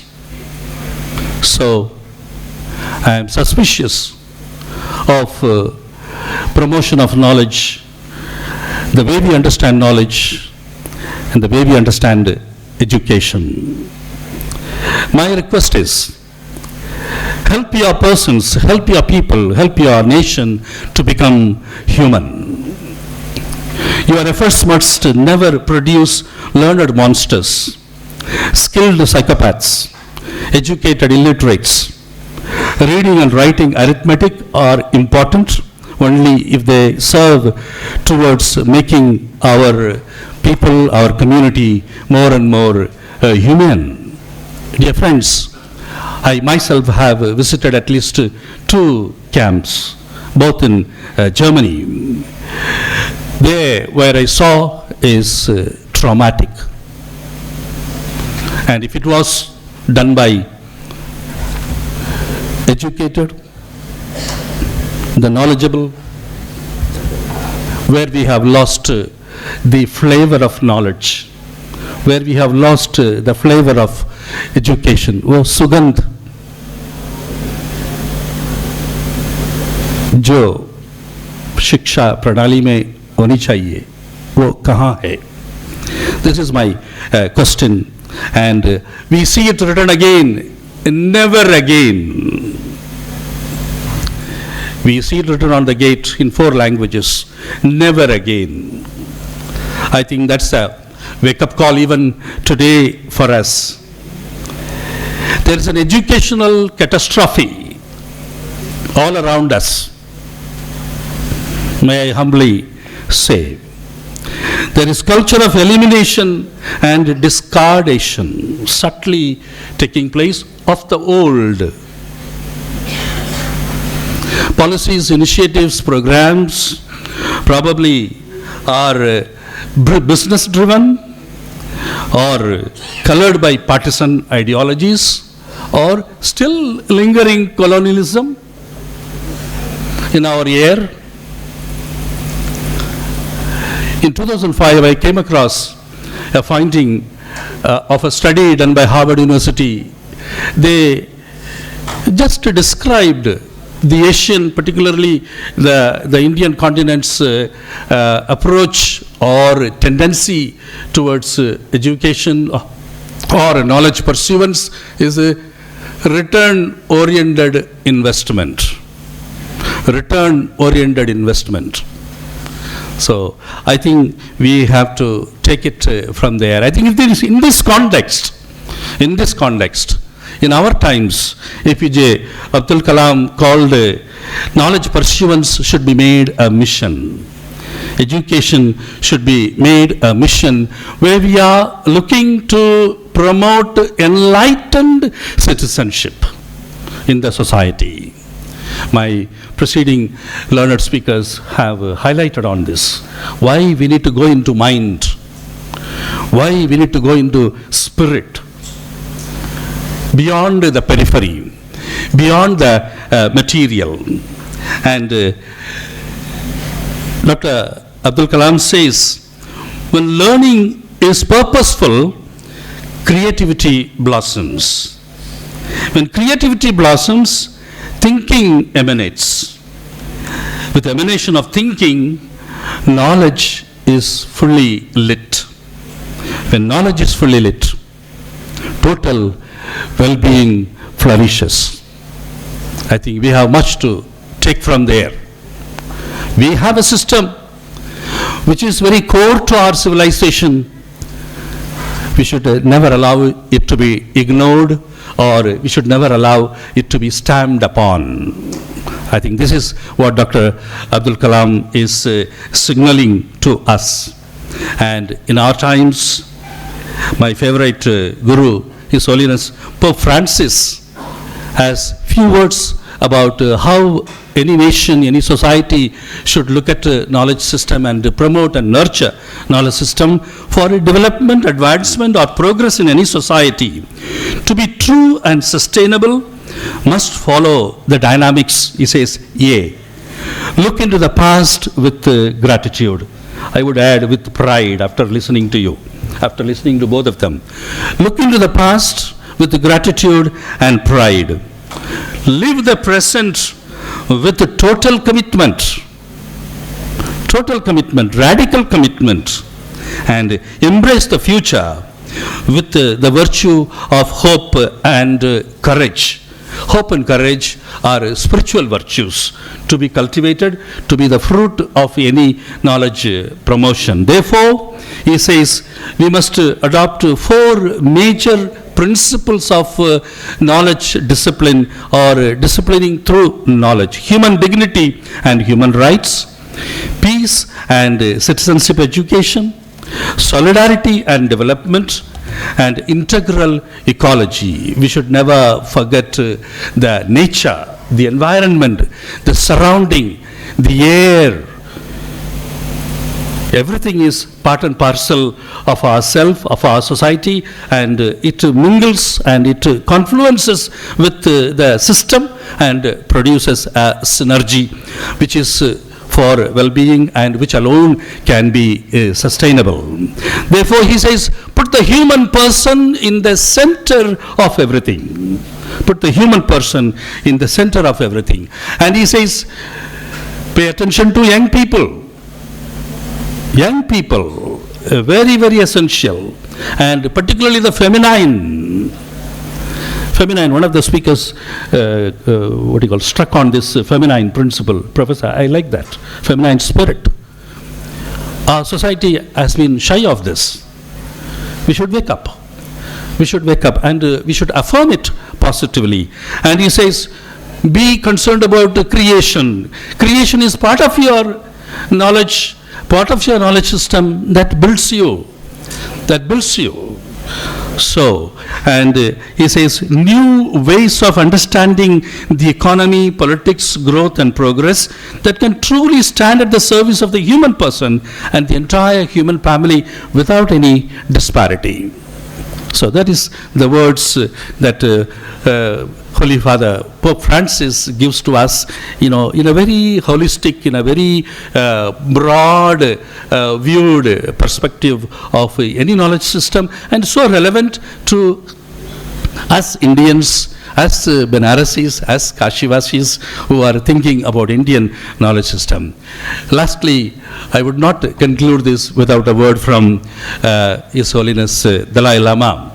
He says, I believe, friends mark, I believe that only in India can modern knowledge system development be combined with the ancient Indian knowledge of the mind and emotions. Only in India it is possible. It will be necessary to present ancient Indian knowledge in a secular and in an academic way. Adopting a secular approach, treating all spiritual traditions with respect on the principles of karma and ahimsa would be the basis for creating a happier and peaceful world. A happier and peaceful world, that is the content of sustainability. That is the content of sustainability. And that's the real sense of well-being. I conclude with my own line.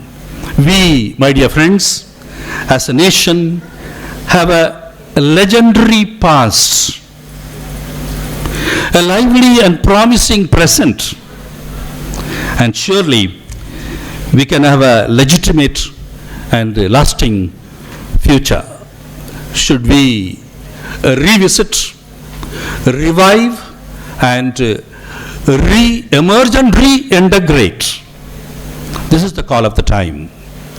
Thank you very much for this wonderful opportunity that you gave me, and thank you for Social Science Institute, Allahabad, Uttar Pradesh, as a professor in social history, cultural anthropology.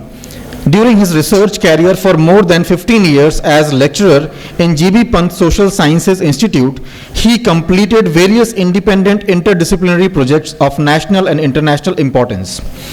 He has recently completed 2 international projects, Bidesia, Migration, Culture and Change in collaboration with Royal Tropical Institute, Amsterdam, and University of Paramaribo, Suriname, and passed as Power with MSH Paris. He has been awarded with Kedar Samman in 2006, Varanasi Prashad Bhojpuri Samman in 2002, Bharat Bhushan Puraskar in 1991 for his poetry collection Sach Sune Kai Din Hue. He has published 12 books, published 40 articles, journals, and participated in more than 19 international and 47 national seminars. Professor Badri Narayan has also been featured as a leading intellectual in a special educational issue of India Today, dated July 27, 2010. Received the LBF Visionary Award of Excellence 2009 for contribution in the field of research on 30th September 2009. With these words, may I request Professor Badri Narayan, our guest of honor, to address the august gathering. Sir, please. Ladies and gentlemen, please have a huge round of applause for Professor Badri Narayan.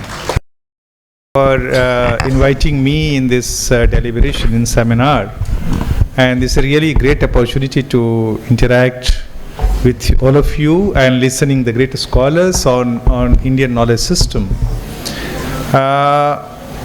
I'll try to be brief and not to repeat what our earlier speakers have told. So I'll take you in a different zone, and that is the zone of the marginals and the rural and folk. And I'm going to propose with a statement that Indian knowledge system is not only knowledge system of philosophy and theory, but it also a knowledge system of life. So it's a knowledge system which you can find in the everyday life of the public, of the people.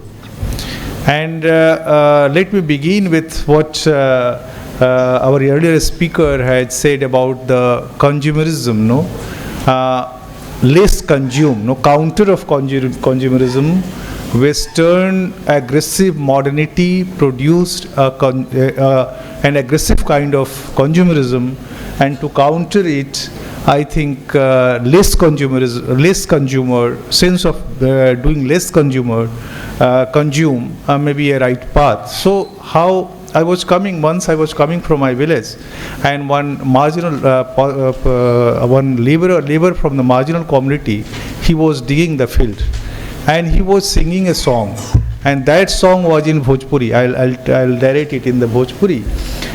का होई राई राई पाई पाई जोड़ी के, का होई राई राई पाई पाई जोड़ी के, एक दिन उड़ जाई है सुगनवा पिंजड़ा के छोड़ के.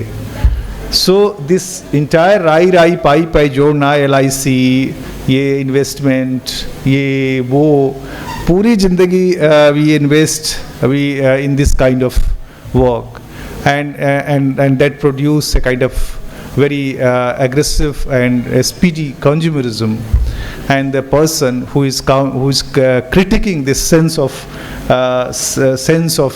investment and saving, and how, from where it came to him, it's a philosophical frame which is getting from saints like Kabir, Ravidas, and various our discourses of Indian knowledge system.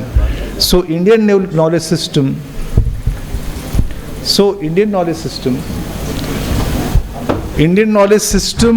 gave them this kind of sense, and that sense you can feel in the everyday life of the Indian public. Secondly, I'll tell you another example, and that is also in the form of a story. Whenever we go in the field to collect interviews and the social data and the narrative, we used to tell people that you narrate some story. Story, हम कहते हैं ना कि 5 तत्व, we are made from 5 तत्व, and we are also made from 6 तत्व, and that is narrative, that is the story, because a story is very inherent in our life. Everyone tells a story and everyone listens a story. So when I requested a lady in a village named Sahabpur, we walk in this area in one marginal community, and she narrated a very interesting story. And that story also show that how a counter argument against consumerism we can find in our everyday life of the people, and that is not only in practice, also in the form of concept and the theory. How? So this lady narrated a story again in Hindi में कहूँ तो ज़्यादा अच्छा लगेगा, आपको अंग्रेजी में कहूँगा तो उतना अच्छा नहीं लगेगा, so मैं हिंदी में कहता हूँ उसको. तो she was telling कि एक यहाँ गांव था, राजा था, और राजा की रानी थी. एंड रानी, ये आप you can find in Indian folk sense only. एक राजा था, बड़ा गरीब था. राजा कहीं गरीब नहीं होता है, but here Raja sometime becomes गरीब ऑल्सो. तो सी टोल्ड दैट एक राजा था और उसकी एक रानी थी. रानी रोज पानी भरने जाती थी. कैन यू इमेजिन, रानी पानी भरने जाए, हम लोग तो नहीं करते हैं. और वो घड़ा लेकर के जाती थी तालाब में, और तालाब में कमल के पत्तों पर पाँव रख करके अंदर जाती थी और पानी ले आती थी. एक दिन उसने देखा कि गांव वहाँ पर lot of women from the cities नगर came there, and they wore ornaments, various kinds of ornaments, and very fine clothes. So she came to the house and just threw her ghada and complained to the husband. बोला कि अब मैं पानी भरने नहीं जाऊंगी. बोला why? उसने बोला कि इसलिए क्योंकि तुमने आज तक मुझे गहना नहीं गढ़वाया. And you see this ladies जो बाहर से आई हैं इतना गहना पहने हुए हैं, और हमारे पास तो एक भी गहना नहीं है. तो राजा ने बोला कि हमारे पास पैसा नहीं है, गहना कहाँ से गढ़वाएं तुम्हें. तो उसने बोला जाओ टैक्स लगाओ जनता पर, पैसा इकट्ठा करो और हमारे लिए गहना गढ़वाओ. राजा ने फॉलोड द वाइफ, उसने टैक्स लगाया, पैसा कलेक्ट किया और ले आया, गहना गढ़वाया. वो गहना पहन के पानी भरने गई. जब पानी भरने गई पाँव रखा कमल के पत्ते पर तो डूब गई, नीचे पाँव चला गया क्योंकि और भीग गई क्योंकि भारी हो चुकी थी गहने से. तो then again she came back to the home and told the husband कि ये सारा गहना लो, बेचो और जिससे टैक्स लिया है उसको लौटा दो, हम ऐसे ही खुश हैं. तो you can see it's a counter culture of modernity created consumerism or market created consumerism which we have in our sense of people life.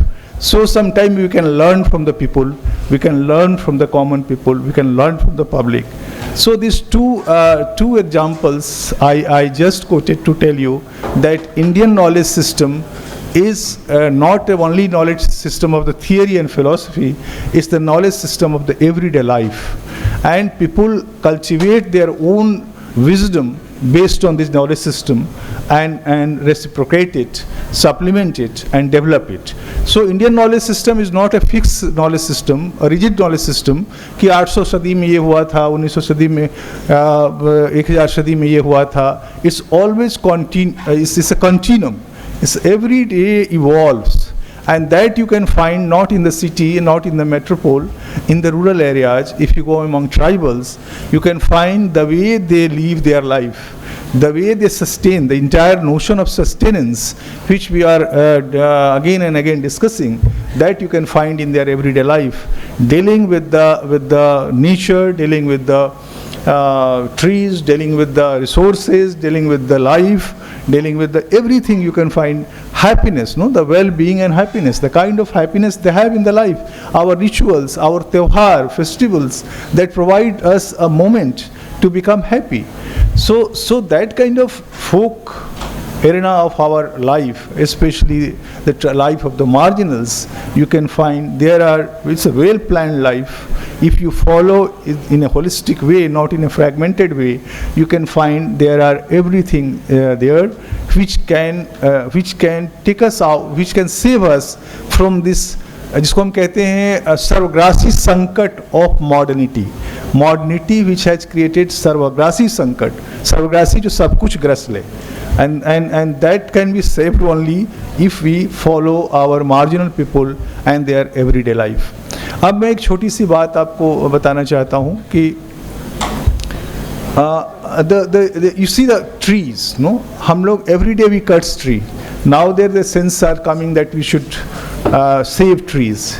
There are folk songs in villages in that there are requests that don't cut neem tree. एक गीत है भोजपुरी में, आप लोगों को पता होगा, कि जिसमें लड़की कहती है अपने बाबा से कि नीम का पेड़ मत काटना, इस पर चिड़िया का वास होता है. So that kind of sense of saving the tree you can find from our folk culture. So we are very rich in terms of our theory, in terms of our knowledge system, in terms of, you see the entire the iron making. Agaria is a tribe is near Sonbhadra.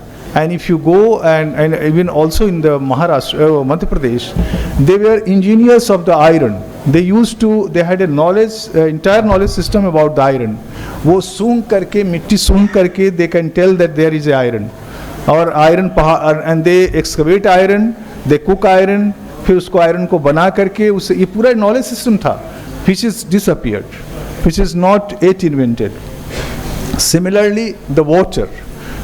There are communities in the rural area, mostly marginal communities. They know the art of the searching water, science of the searching water. वो जमीन पर एक ऐसे धक्का मार करके they can tell कि यहाँ पर पानी है, यहाँ पे पानी नहीं है. तो this kind of कहीं गांव जो पहले बसते थे, if you read the censuses, gazetteers, you can find the details how villages were established in India. And in that is the formation of the villages. क्या होता था, लोग migrate करके एक जगह से दूसरे जगह जाते थे.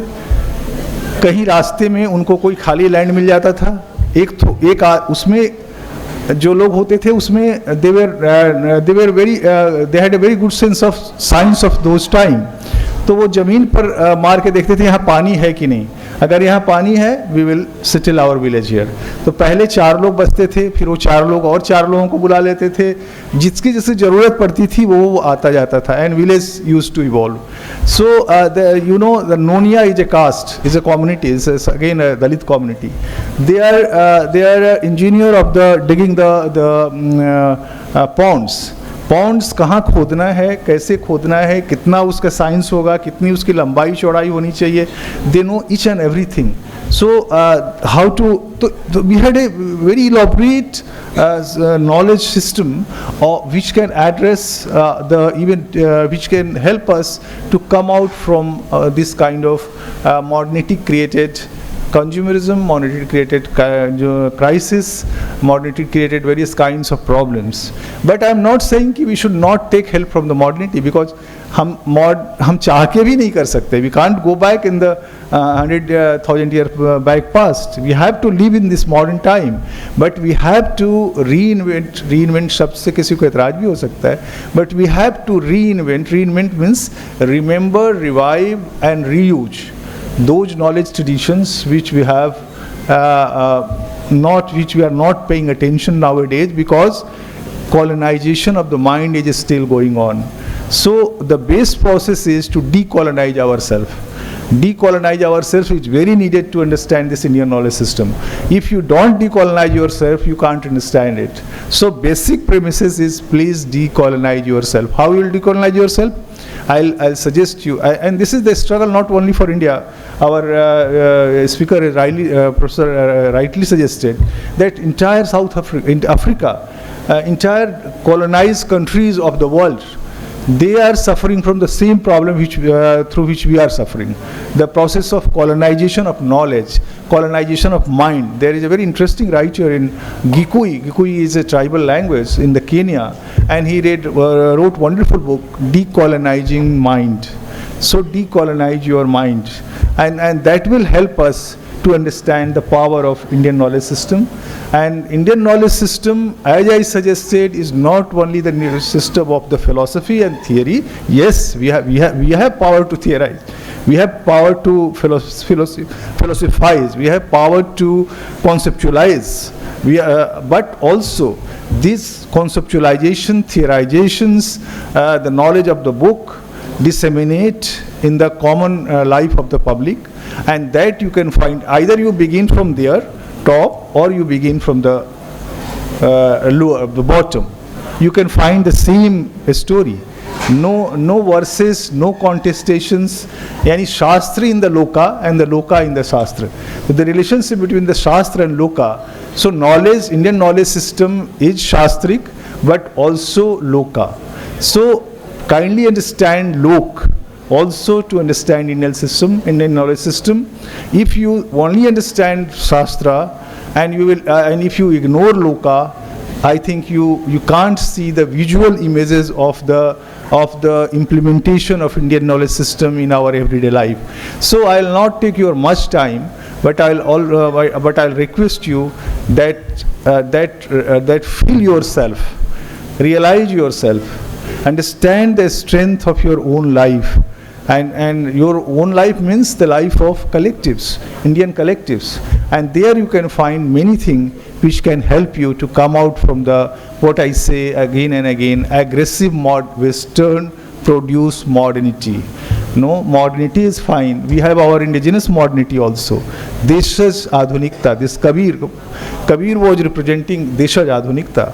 Ravidas was representing Deshaj Adhunikta. We have our also indigenous Adhunikta. Our entire social reform movement represented this indigenous modernity. So please be modern, but be indigenous modern, and try to create a counter culture against Western produce aggressive modernity, which has power to जिसको कहते हैं ना, उसके पास शक्ति है सब कुछ खा जाने की. तो सब कुछ खाने से बचने के लिए ज़रूरी है कि we should re-imagine ourselves and re-imagine. हम बार बार कहते हैं कि imagination is very crucial for any scholarship or for any, and that imagination should be decolonial imagination. Here I am going to stop. Thank you so much for providing me this opportunity.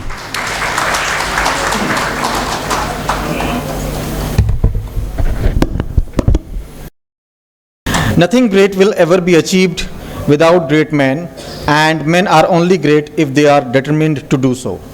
These words are apt to describe our guest of honor for today's Sri C.M. Singh, former member Public Service Commission, Uttar Pradesh.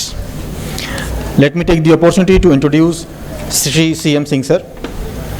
Sri C.M. Singh has been an ex-member of Public Service Commission, Uttar Pradesh, born in 1949 in village Kaithi, Varanasi, UP.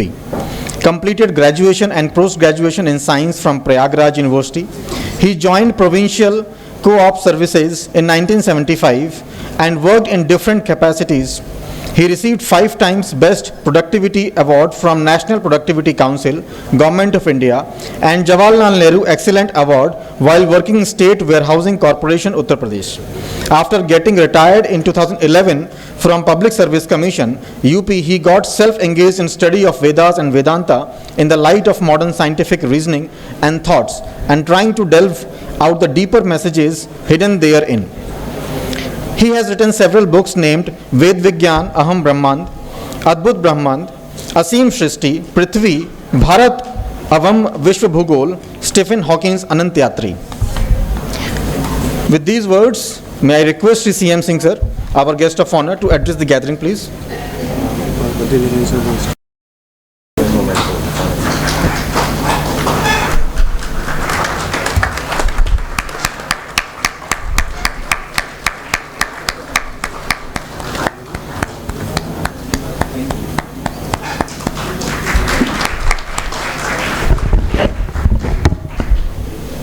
Thank you, sir. Thank you for joining with us. Now I'd like to request Sri C.M. Singh, sir, our guest of honor. तो मैं जो मंच पर हमारे विद्वान बैठे हुए हैं उनके प्रति मैं अपना सम्मान और सादर प्रकट करता हूं, और सामने जो हमारे ऑडियंस बैठी हुई है ये भी बहुत ही इंक्विजिटिव है, इनके लिए भी मेरे मन में बहुत ही सम्मान है। और मैं समझता हूं कि आज का ये सेशन जो है बहुत ही यूज़फुल रहा है। बहुत कुछ कहने के लिए तो मेरे पास अब इसलिए कि हमारे जो पूर्व वक्ता थे, बहुत ही विद्वान वक्ता, हर विषय पर उन्होंने अपनी बात कही, तो मैं बहुत ही संक्षेप में आपको थोड़ा सा जो है अपनी तरफ से कुछ कहना चाहूँगा। भारतीय ज्ञान परंपरा जो है बहुत पुरानी है। सदियों की बात हम न करें, हजारों साल की बात करें तो ज़्यादा ठीक रहेगा।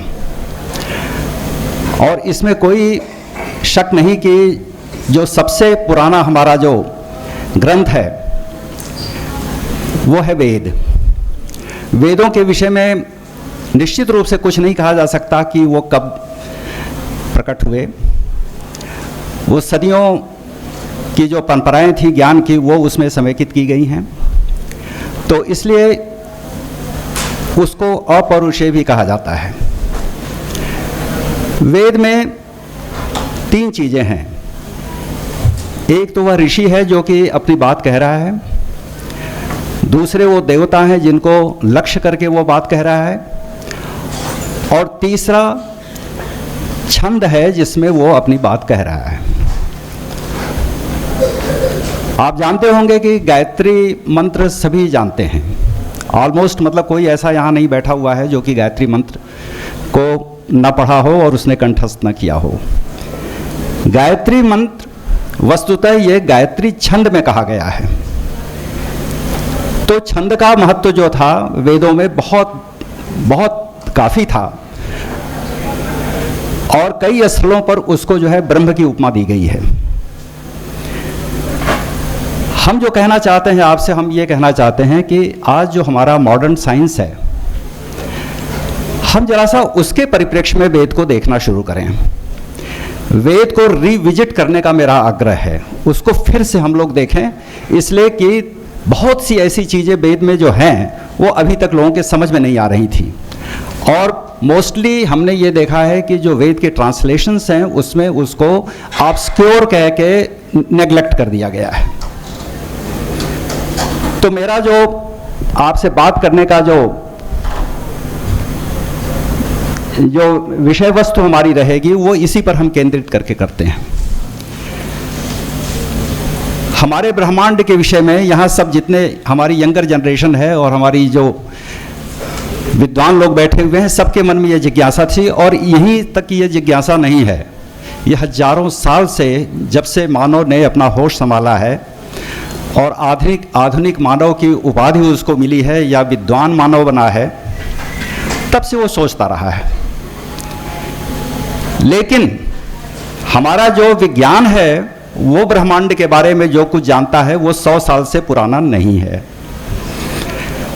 20वीं सदी में 2 महान विचार हमारे सामने आए, साइंटिफिक विचार। एक तो थ्योरी ऑफ रिलेटिविटी थी, जिसको कि महान वैज्ञानिक आइंस्टाइन 1905 में लेकर आए। स्पेशल थ्योरी ऑफ रिलेटिविटी 1905 में ले आए थे। यंगर जनरेशन को मैं इसलिए एड्रेस कर रहा हूं कि उस समय आइंस्टीन की उम्र सिर्फ 26 साल थी। 10 साल के बाद जनरल थ्योरी ऑफ रिलेटिविटी उनकी आई और उसने पूरी जो वैज्ञानिक सोच थी उसकी दिशा को बदल दिया। उस समय की जो सोच थी उस पे न्यूटन के विचार ज़्यादा हावी थे, जिसमें स्पेस और टाइम का कॉन्सेप्ट जो था अलग अलग था। लेकिन जब आइंस्टीन ने अपनी थ्योरी ऑफ रिलेटिविटी दी तो उन्होंने ये कहा कि इन दोनों में कंटिन्यूटी है, कंटिन्यूम है, ये दोनों अलग अलग नहीं हैं, एक दूसरे पर आश्रित हैं, निरपेक्ष नहीं हैं। और दूसरी बात जो सबसे बड़ी उन्होंने कही वो ये कहा कि गुरुत्व जिसको हम एक बल समझते हैं, ये एक्चुअली बल नहीं है, बल्कि स्पेस और टाइम की जो वार्पिंग है उसका परिणाम है। बहुत बड़ी बात उन्होंने कही थी। शुरू में लोगों ने नहीं माना इसको, बहुत से लोग ऐसे थे जिनको कि थ्योरी ऑफ रिलेटिविटी नहीं समझ में आती थी। सैकड़ों वैज्ञानिकों ने यह कहना शुरू कर दिया कि हमने वो प्रूफ ढूंढ लिया है जिससे कि ये थ्योरी गलत साबित होती है। आइंस्टीन ने हंस के एक कॉन्फ्रेंस में कहा था कि एक काफ़ी है, सैकड़ों की ज़रूरत ही नहीं है, एक ही अगर डिस्प्रूव कर दे तो ये डिस्प्रूव हो जाएगी। लेकिन आज उसके 100 साल बाद भी हम देख रहे हैं कि रोज़ उसकी पुष्टि होती जा रही है। और दूसरा विचार जो सबसे बड़ा आया था वो उसके जस्ट बाद आया था, वो था क्वांटम मैकेनिक्स। यानी सूक्ष्म स्तर पर क्वांटम मैकेनिक्स थी और विशाल स्तर पर, लार्ज स्तर पर थ्योरी ऑफ रिलेटिविटी थी। ये 2 विचार जो ऐसे थे, इन्होंने ब्रह्मांड की परिभाषा को बदल दिया। थ्योरी ऑफ रिलेटिविटी के जो इक्वेशंस थे उसको जब सरल किया गया, उसका जब हल निकाला गया, तो आपको ये सुन के ताज्जुब होगा कि एक श्वार्ज़चाइल्ड करके एक वैज्ञानिक थे। वो वस्तुतः एक सोल्जर थे, एक सैनिक थे। वो रूस के फ्रंट पर बैठे हुए थे और अपने बंकर में बैठ के उन्होंने इसके सॉल्यूशंस को ढूंढा। और ढूंढने के बाद उन्होंने ये कहा, एक प्रेडिक्शन उनका ये आया कि ब्रह्मांड हमेशा ऐसा नहीं था, ब्रह्मांड की एक शुरुआत होनी चाहिए। ये ब्रह्मांड या तो फैल रहा है या तो सिकुड़ रहा है, स्टैटिक नहीं है। उस समय मित्रों शाश्वत ब्रह्मांड की परिकल्पना थी, ये उन्होंने कहा। और साथ ही साथ उन्होंने ये कहा कि इसका जो उद्भव है एक बहुत ही छोटे, यानी अनइमेजिनेबल, आप कल्पना नहीं कर सकते कि कितना छोटा वो बिंदु रहा होगा, जहां पर ब्रह्मांड की पूरी ऊर्जा, पूरे बल और सब कुछ, पूरा पदार्थ उसमें समाया हुआ था, वहां से ब्रह्मांड की उत्पत्ति हुई। और उन्होंने एक ये बतलाया कि एक जो है वो एक उसका इवेंट हराइजन है, उसको चारों तरफ से घेरे हुए था। और वो कितनी दूरी पर था, इसको उन्होंने अपने श्वार्ज़चाइल्ड रेडियस से, यानी एक दूरी थी, उसको उन्हीं के नाम पर वो चीज़ कर दी गई। बात आई गई हो गई, लोगों ने बहुत ज़्यादा समझा नहीं। 1920 में एक बहुत बड़ा डिबेट हुआ जिसे कर्टिस शेप्ले डिबेट कहते हैं। ये ब्रह्मांड के ही विषय में था। लोग समझते थे कि ये आकाश गंगा ही सब कुछ है, इसके बियॉन्ड कुछ भी नहीं है। लेकिन उस डिबेट में एक चीज बात यह उभर कर आई कि इससे भी आगे कुछ है। लेकिन क्या है कोई नहीं जानता था। एक पादरी थे, उन्होंने भी थ्योरी ऑफ रिलेटिविटी पर काम किया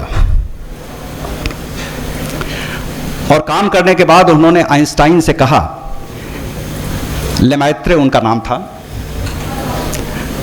उन्होंने ये कहा कि सर मैंने ये वर्कआउट किया है कि ब्रह्मांड जो है स्टैटिक नहीं है। आपको शायद ये जानकारी मैं देना चाहूं कि आइंस्टीन खुद ये समझते थे कि ब्रह्मांड शाश्वत है, हमेशा से ऐसा ही रहा है। वो इसके पक्ष में नहीं थे कि ब्रह्मांड सिकुड़ रहा है या बढ़ रहा है। तो उन्होंने ये उनसे कहा कि मैंने इसको वर्कआउट किया है और ये या तो फैल रहा है, या वही चीज उन्होंने कही जो श्वार्ज़चाइल्ड ने कही थी। आइंस्टीन ने उनको थोड़ा सा स्नप किया। उसने कहा अभी तुम बच्चे हो, तुम्हारी मैथमेटिक्स तो ठीक है लेकिन तुम्हारी फिजिक्स बहुत अच्छी नहीं है, इसको बाद में डिस्कस करेंगे। उसी कॉन्फ्रेंस में दूसरे दिन जब आइंस्टाइन आए तो वो उस बच्चे के पास गए, उस लड़के के पास गए और उन्होंने कहा कि बिल्कुल तुम ठीक कह रहे थे, मैंने रात में इसको कैलकुलेट किया है और सही कह रहे थे तुम, इसकी तरफ मेरा ध्यान नहीं गया था और जो सोल्यूशन तुमने दिया है वो मेरे सोल्यूशन से बेटर है।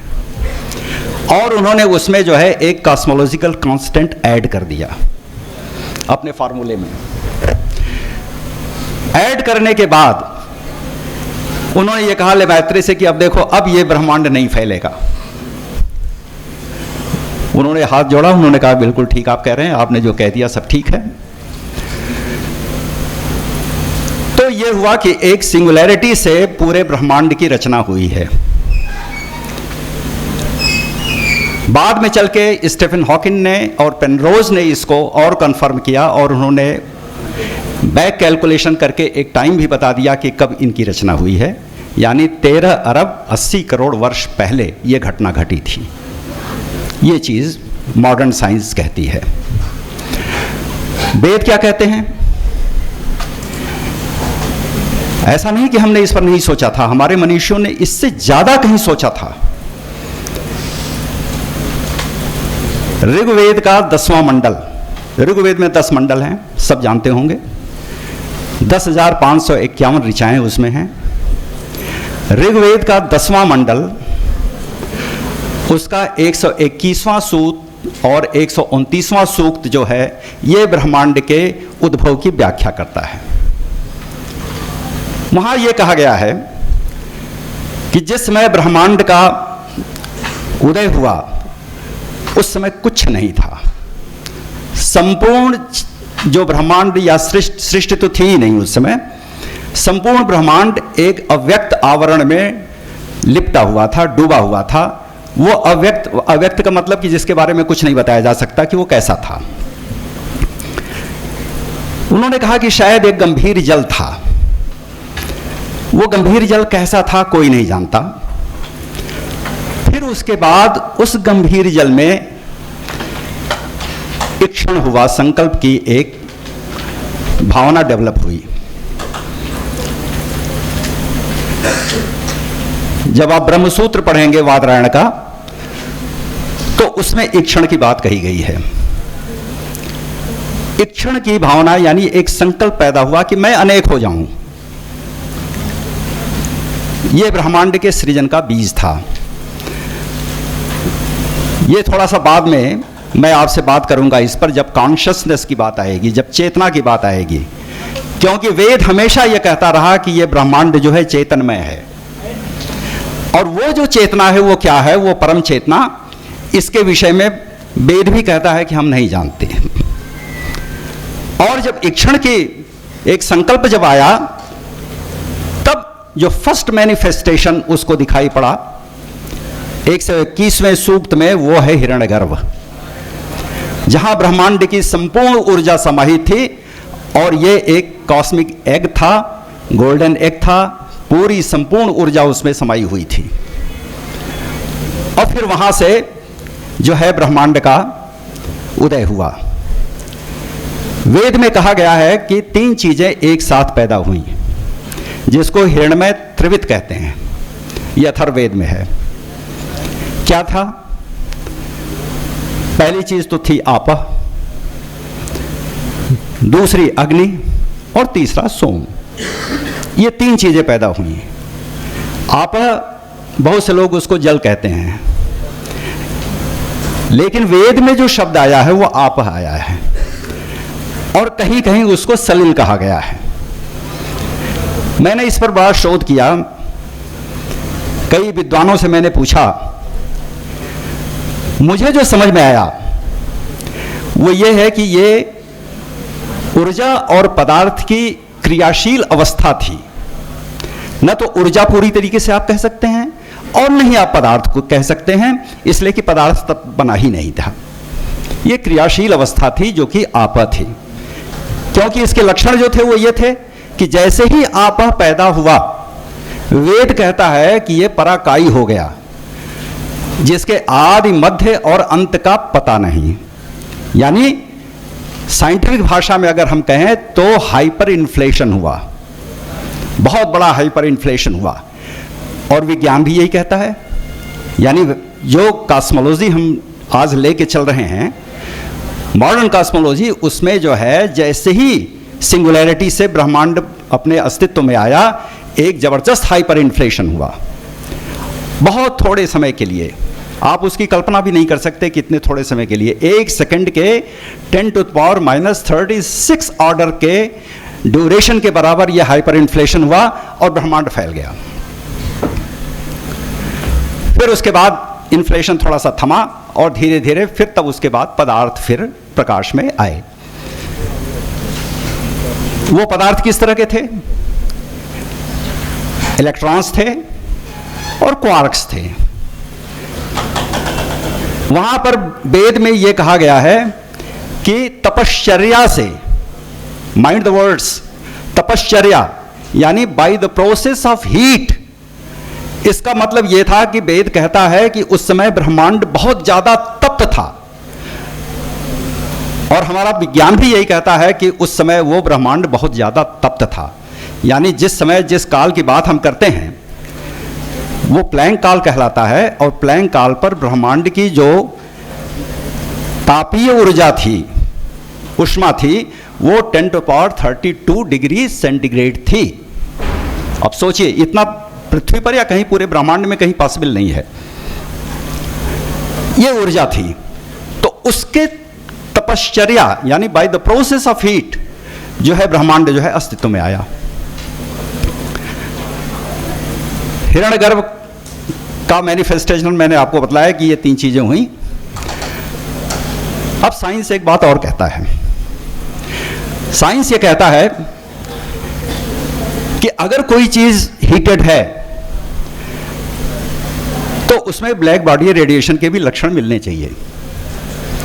जो साइंस के हमारे जो स्टूडेंट्स हैं, जो लोग हैं, वो इस चीज को एप्रिशिएट करेंगे कि कोई भी चीज अगर उसमें टेम्परेचर है, इसलिए कि ब्लैक बॉडी रेडिएशन जो है वो टेम्परेचर का फंक्शन है, तो उसमें जो है ब्लैक बॉडी रेडिएशन के लक्षण होने चाहिए। उसका कर्व ऐसे होता है, ये लो फ्रीक्वेंसी, हायर फ्रीक्वेंसी, इस तरीके से वो higher frequency and low frequency. ये बात है 19वीं शताब्दी के अंत की। कोई इसको एक्सप्लेन नहीं कर पा रहा था कि ये कर्व कैसे एक्सप्लेन किया जाए। 2 तरह के वैज्ञानिक थे, थर्मोडायनेमिक्स के वैज्ञानिक अलग थे, इलेक्ट्रोडायनेमिक्स के अलग थे। दोनों में झगड़ा हो रहा था। रेले एक तरफ थे, जीन्स एक तरफ थे, वीन्स एक तरफ थे, स्टीफन एक तरफ थे। इस तरह से झगड़ा हो रहा था। एक दूसरा यंग वैज्ञानिक जिसका नाम था मैक्स प्लैंक, ये एग्जैक्टली दिसंबर 1900 की बात है, एक कॉन्फ्रेंस हुई। उस कॉन्फ्रेंस में इस बिंदु को रखा गया। तो मैक्स प्लैंक ने कहा कि मैंने इसका एक मैथमेटिकल मॉडल जो है ढूंढ लिया है, लेकिन मैं आपसे बहुत विनम्रता पूर्वक जो है माफी चाहूंगा कि जो मान्य परंपराएं हैं ऊर्जा की, उससे अलग हटके मैंने इसको देखा है। उस समय मान्य परंपरा ये थी, क्लासिकल डायनेमिक्स ये कहती थी कि एनर्जी का जो फ्लो होता है वो कॉन्टिन्यूअस होता है, निरंतर होता है, सतत होता है, सततता। उसने ये कल्पना की थी कि ये डिस्क्रीटनेस में होता है। यानी छोटे छोटे पैकेट्स होते हैं एनर्जी के, वो एक्चुअली फ्लो करते हैं। अब आप आइए वेद क्या कहता है उसको देखिए। परम ऊर्जा जो हमारी वेद की है वो परमात्मा है,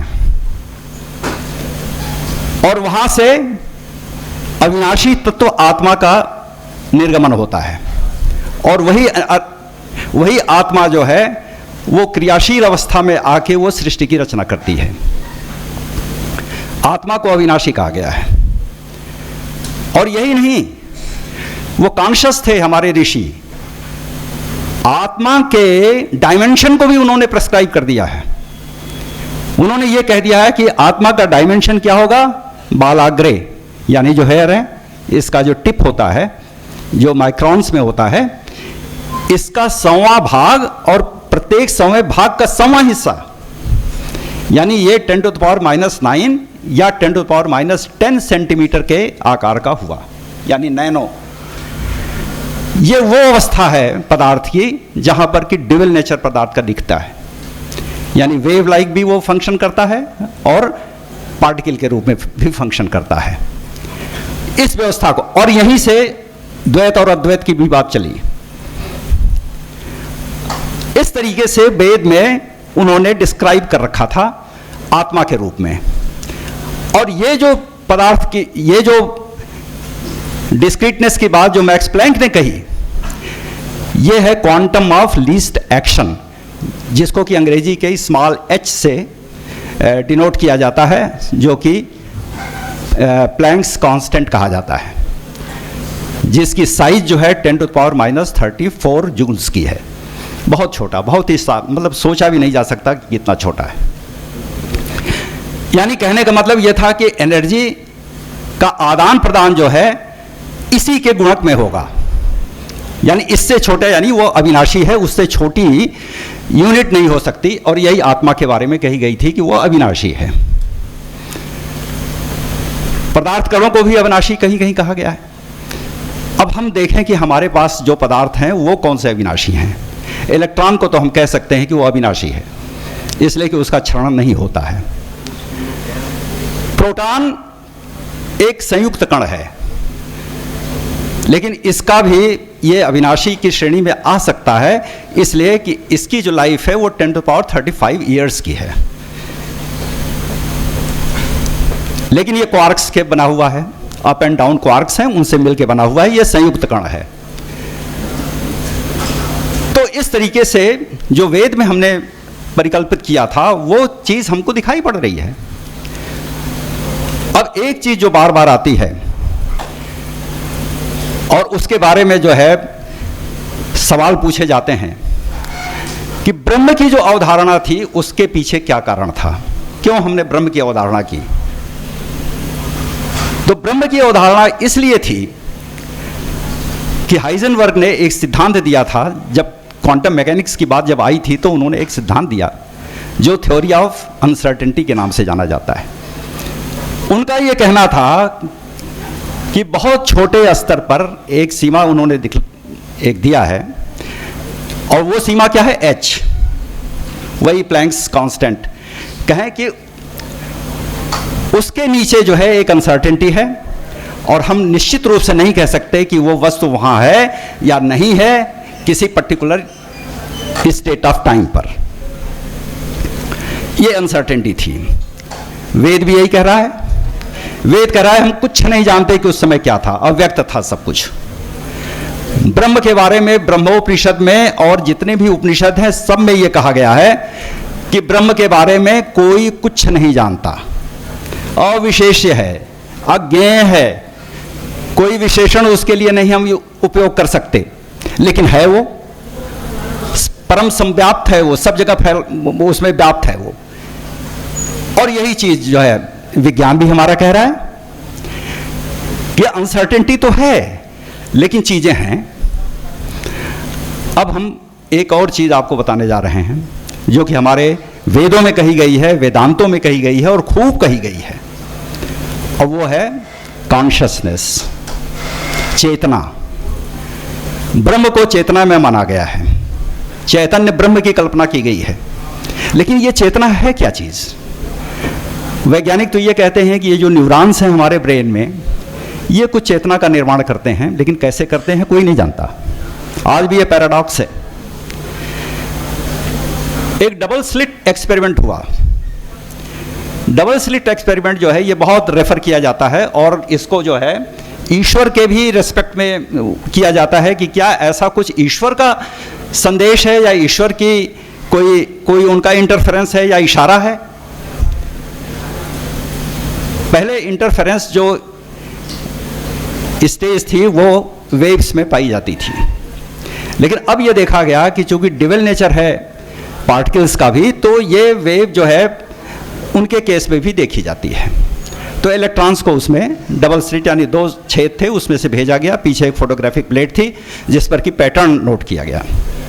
तो देखा गया कि इंटरफेरेंस का पैटर्न आया। लोगों ने कहा कि इलेक्ट्रॉन ने जो है वेव्स की तरह से बिहेव करना शुरू कर दिया है। कोई बात नहीं, तब तक तो कोई चिंता नहीं थी। फिर उसके बाद उसको एक एक करके भेजा गया। एक इलेक्ट्रॉन भेजा गया, इलेक्ट्रॉन गन होती है उसी से भेजते हैं।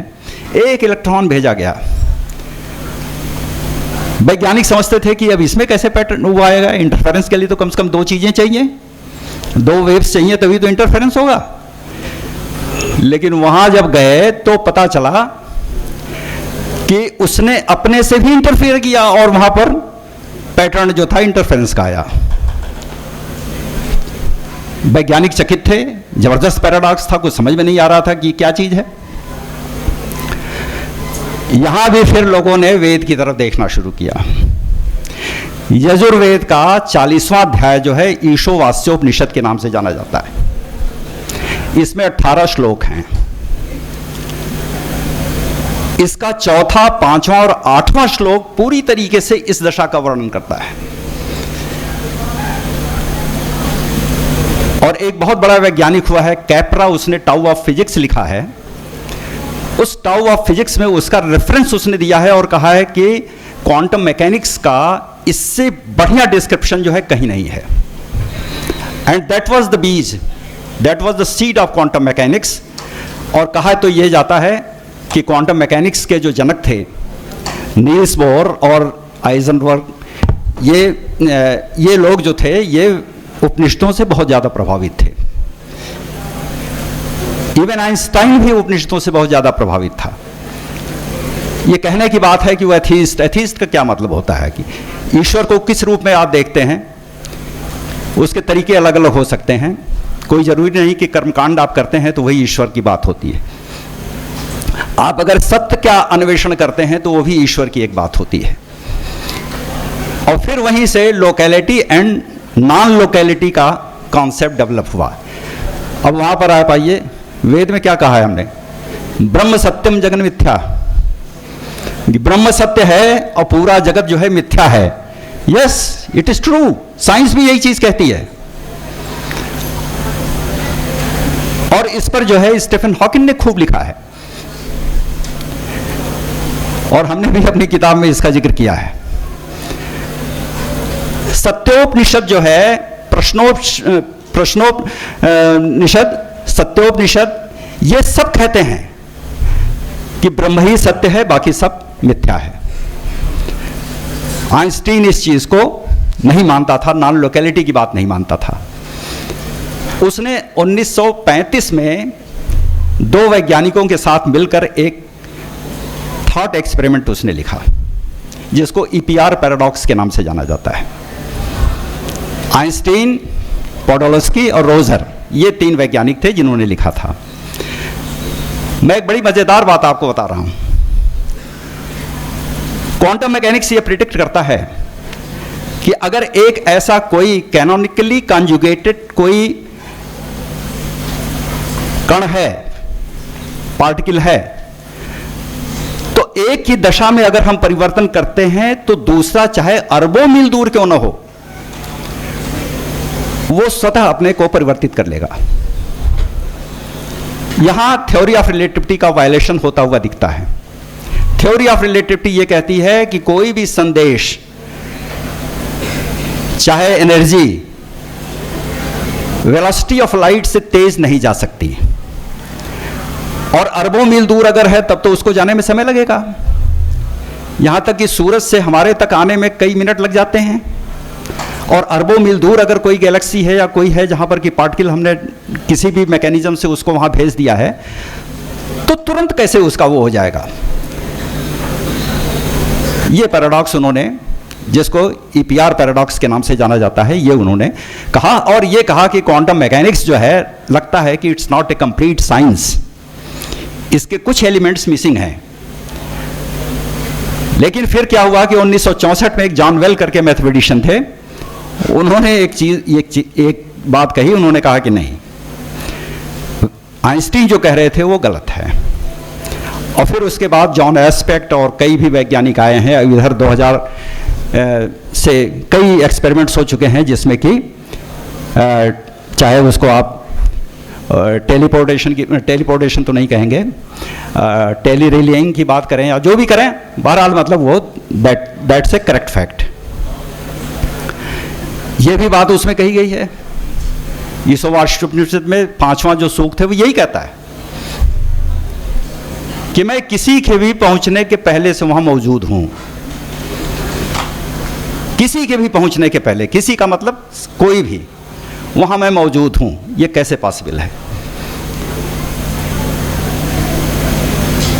हमारा जो ज्ञान है, हम यानी मानव जाति जो है, अगर धरती की आयु को आप देखें तो हम बहुत नए हैं भी। अगर 4 अरब 54 करोड़ वर्ष पहले हमारी धरती बनी थी, तो हम तो सिर्फ 2 लाख वर्ष के हैं, और 2 लाख वर्ष में भी हम बुद्धिमान नहीं थे।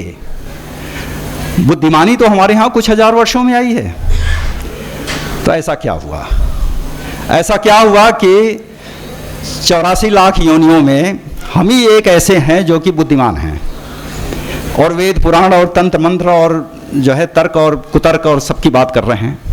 ऐसा क्या हो गया? कौन सा ऐसा एक इवोल्यूशन का प्रोसेस था जिसने कि हमको जो है बुद्धिमान बना दिया, कॉन्शियस बना दिया? कहीं ना कहीं कोई ना कोई तो शक्ति है जो कि हमको प्रेरित कर रही है। और उसने क्या किया है? जैसे आप भी यही करते हैं कि अगर कोई काम करना होता है तो आप 10 आदमियों में चुनते हैं कि हम इस आदमी को ये काम अगर देंगे तो ये बहुत ही सुचारू रूप से कर लेगा। क्या पता कोई ऐसी अदृश्य शक्ति है, उसने हमको चुना और चुनने के बाद हमको जो है ऐसा बना दिया। या ऐसा भी हो सकता है कि हमको किसी ने आर्टिफिशियली म्यूटेट कर दिया। हमारे न्यूरॉन्स को उन्होंने जो है, हमारे जीन्स को उन्होंने म्यूटेट कर दिया। बहरहाल जो कुछ भी है, बहुत इस पर कल्पनाएं हैं, लोग करते रहते हैं, उसकी बात हम नहीं करेंगे। जो प्योर वैज्ञानिक जो सत्य है उसकी बात की जाए तो मेरा यह कहना है कि वेद को फिर से रिविजिट किया जाए, फिर से पढ़ा जाए, और वैज्ञानिक जो है वो परिवेश में पढ़ा जाए। वैज्ञानिक इंक्वायरी जो है, यानी साइंटिफिक इंक्वायरी और रीजनिंग के साथ उसको देखा जाए, पढ़ा जाए। हमारे पास जो साधन है किसी भी चीज को देखने के लिए, वो सिर्फ इलेक्ट्रोमैग्नेटिक रेडिएशंस हैं इस समय। और इसकी एक सीमा है, जैसा कि आइंस्टीन ने कह दिया कि भाई वेलोसिटी ऑफ लाइट से तेज ये नहीं चल सकता। लेकिन हमारे यहाँ वेदों में मन की कल्पना की गई है। तो ये मन क्या चीज है, इसको देखने की बात है। तो ये तो बहुत ही एब्स्ट्रैक्ट मतलब थिंकिंग हो गई जिसकी बात मैंने किया। मैं बहुत जल्दी ही अपनी बात खत्म करूंगा। यही नहीं कि अकेले हमने सिर्फ इसी दिशा में काम किया है। वेदांग ज्योतिष हमारा बहुत पुराना ग्रंथ है। कहा यह जाता है कि इसकी रचना उसी समय स्टार्ट हो गई थी जिस समय वेद बने थे। जैसा हमने बताया कि थ्योरी ऑफ रिलेटिविटी या theory of quantum mechanics, Rigveda का पहला जो मंडल है उसमें 140वें सूक्त से लेके 164वें सूक्त तक 24 सूक्तों के रचयिता जो हैं वो दीर्घतमा हैं। दीर्घतमा औचित्य, उचित्य के लड़के थे, इसलिए उनका नाम औचित्य रखा गया। ये मोस्ट ऑब्सक्योर मतलब जो है हिम्स माने जाते हैं, जिसमें कि पहले मंडल के 164वें सूक्त के 19वें ऋचा में साफ यह कहा गया है कि दूर जाती हुई वस्तु को हम समझते हैं कि वो हमारे पास आ रही है, और पास आती हुई वस्तु को हम समझते हैं कि वो दूर जा रही है। सापेक्षवाद का इससे बड़ा उदाहरण आपके सामने क्या है? कैसे कह दिया था उस ऋषि ने? 39वें सूक्त में, 39वें ऋचा में वो कहता है कि हमारा जो ज्ञान है, जो ऋचाओं के रूप में हमारा ज्ञान है, ये परम व्योम में व्याप्त है। आज का साइंस उस परम व्योम को कॉस्मिक हराइजन कहता है। परम व्योम में व्याप्त है, वो कभी क्षय नहीं होता, उसका क्षरण नहीं होता, अक्षर है। आजकल साइंस के सामने एक बहुत बड़ी समस्या है वो इंफॉर्मेशन पैराडॉक्स की। इंफॉर्मेशन पैराडॉक्स उसको कहते हैं कि जैसे ब्लैक होल का जब एक खाका देखा लोगों ने, तो संसार की कोई भी ऊर्जा अगर उसमें जाएगी, इवन प्रकाश भी अगर उसमें जाएगा तो उसी में रह जाएगा, बाहर नहीं निकलेगा। लेकिन जो श्वार्ज़चिल्ड हराइजन है, उस हराइजन पर वो तैरता रहता है। वो किरणें जो है, मयूखें कहते हैं उनको, वो तैरती रहती हैं। यहां भी आपको दिखाई पड़ेगा ईशोवास्य उपनिषद का 15वां श्लोक। क्या कहता है वो ऋषि? ध्यान से सुनिए। वो कहता है कि स्वर्ण पात्र में कोई चीज रखी हुई है, और वो प्रार्थना करता है कि उस स्वर्ण पात्र का जो आवरण है उसको हटा दिया जाए, मैं उसको देखना चाहता हूं। ये उस सिंगुलैरिटी की बात कर रहा है जो ब्लैक होल के बीच में है, जिसको कि हम आप देख नहीं सकते, इसलिए कि वहां पर जो आपका देखने का जो एक साधन है प्रकाश, वो प्रकाश तो तैर रहा है, आप देख ही नहीं सकते। उसके लिए आपको किसी और आंख की जरूरत पड़ेगी, किसी ऐसे टूल्स की जरूरत पड़ेगी जो कि प्रकाश से भी ज्यादा भेदनशील होगा। आजकल न्यूट्रिनो एस्ट्रोनॉमी की बात बहुत की जाती है। न्यूट्रिनो एक ऐसे कण हैं मित्रों जिनको कोई रोक नहीं सकता। ये ब्रह्मांड के नारद हैं, ये जहां चाहे जा सकते हैं। और एक कैलकुलेशन किया गया है, उस कैलकुलेशन में यह देखा गया है कि 156 लाइट ईयर्स का भी एक स्लैब बना दिया जाए लोहे का, तो वो भी उनको नहीं रोक सकता। ये न्यूट्रिनो हैं। तो आजकल न्यूट्रिनो एस्ट्रोनॉमी और ग्रेविटेशनल एस्ट्रोनॉमी की बात लोग कर रहे हैं, क्योंकि ये दो चीजें हैं जो कहीं भी जा सकती हैं। ग्रेविटेशन भी कहीं जा सकता है, अनंत तक जा सकता है। बहरहाल मतलब ये उसमें अभी प्रोटोटाइप स्टेज में है, इस पर अभी कोई बहुत विशेष बात नहीं आई है। वेलबीइंग की जब बात हम करते हैं तो उसमें भी आपके पास भरा पड़ा है, पूरी संपदा है आपके सामने। अभी हमारे विद्वान जो हमारे बीच में बैठे हुए हैं, इन बहुत विस्तार से इन लोगों ने कहा, इस चीज को बताया आपको। प्रस्थान त्रयी के नाम से 3 ग्रंथ जाने जाते हैं। वो कौन कौन से हैं? एक तो भगवत गीता है, और दूसरे जो है पतंजलि का योग सूत्र है, और तीसरा जो है चाहे व्यास रचित मानिए या वादरायण रचित मानिए, ब्रह्मसूत्र है। ये 3 चीजें जो हैं प्रस्थान त्रयी के नाम से ये लोग जाने जाते हैं। इसमें सब चीजें हैं, यानी अगर आप कंबाइंड फॉर्म में इनको पढ़िए तो आपको पूरी चीज, पूरा आपके जो आपके मन में जो जिज्ञासा है, जो कुछ भी है, वो चीजें मिल जाएंगी। योग की बात जब उन्होंने कही तो साथ ही साथ उन्होंने उपचार की भी बात कही। इसी तरह से आयुर्वेद की रचना हुई। आयुर्वेद आज का ग्रंथ नहीं है, हजारों साल पहले का ग्रंथ है। जिस तरह से वेदांग ज्योतिष की बात हमने की थी, आयुर्वेद भी उसी तरह का है। वेदांग ज्योतिष में महात्मा लगद ने, जो कि 1370 ईसा पूर्व हुए होंगे, उन्होंने उसको कंपाइल किया। उसके पहले से बौधायन के सूक्त बहुत पहले से थे। और आज जो मित्रों आप देखते हैं, पाइथागोरस थ्योरम के बारे में आप जानते हैं ना, ये बौधायन के सूक्त में था। उन्होंने एक चतुर्भुज की कल्पना की थी, जिसमें साफ उसमें उन्होंने कहा है कि चतुर्भुज के विकर्णों पर बने वर्गों का योग बराबर होता है उसके चारों भुजाओं के पर बने वर्गों के योग के बराबर। यानी उसको और एलेबोरेट कर दिया था उन्होंने, A square plus B square is C square न कह के उन्होंने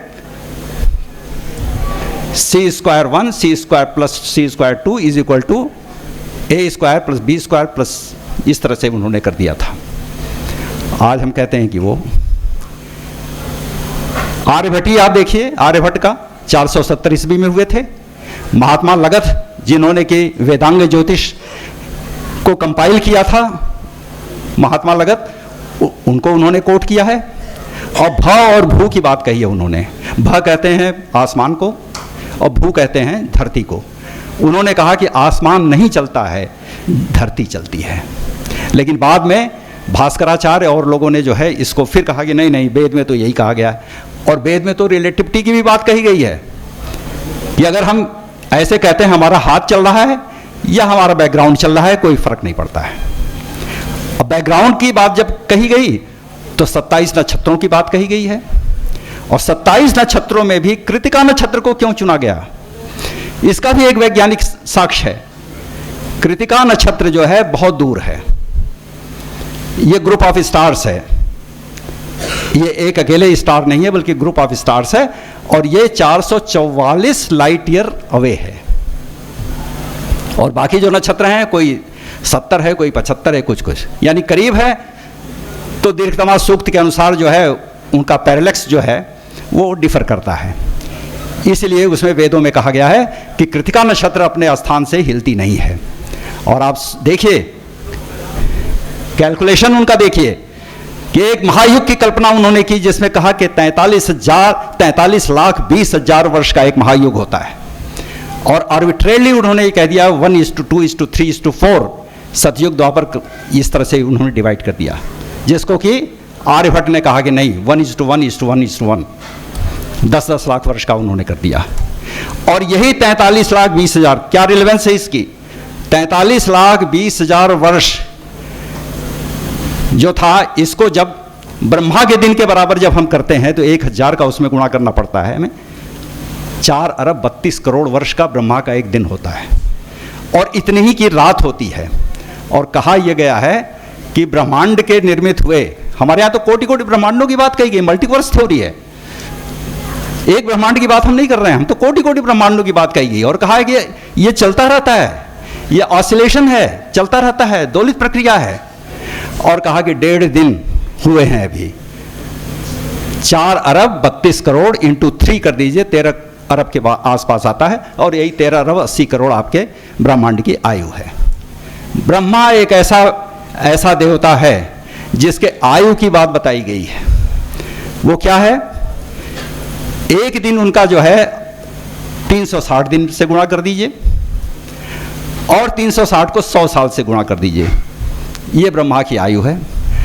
और अब जो कैलकुलेशंस हो रहे हैं कि ब्रह्मांड की जो एक्सपेक्टेड आयु है कि ये ब्रह्मांड हमारा चलेगा कब तक, तो ऑलमोस्ट उतना ही है। और तो और श्रीमद् भागवत में ये लिखा हुआ है कि एक अर्धनिमेष में प्रकाश 2202 योजन जाता है। एक योजन को मैंने सर्च किया था, ये 8 मील के आसपास दिखाई पड़ता है। इसलिए कि मॉडर्न जो ज्योग्राफी है उसमें प्रयागराज से उज्जैन की दूरी जो है 50 योजन है, जो पुराने उसमें कही गई है। और आज अगर आप नक्शा उठा के देखें तो करीब 400 के आसपास है, 400 यानी 8 मील के बराबर है। आप कैलकुलेट करके देखिए, कैलकुलेट करके देखिए, 1,86,000 मील प्रति सेकंड के आसपास आ रहा है। यानी कॉन्सेप्ट उनका देखिए कि प्रकाश की चाल जो है असीमित नहीं है, वो लिमिटेड है। यह हमारा ऋषि जानता था।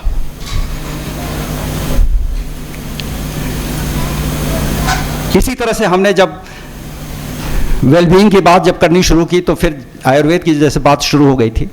सुश्रुत संहिता देखिए, चरक संहिता देखिए, अष्टांग हृदय में देखिए,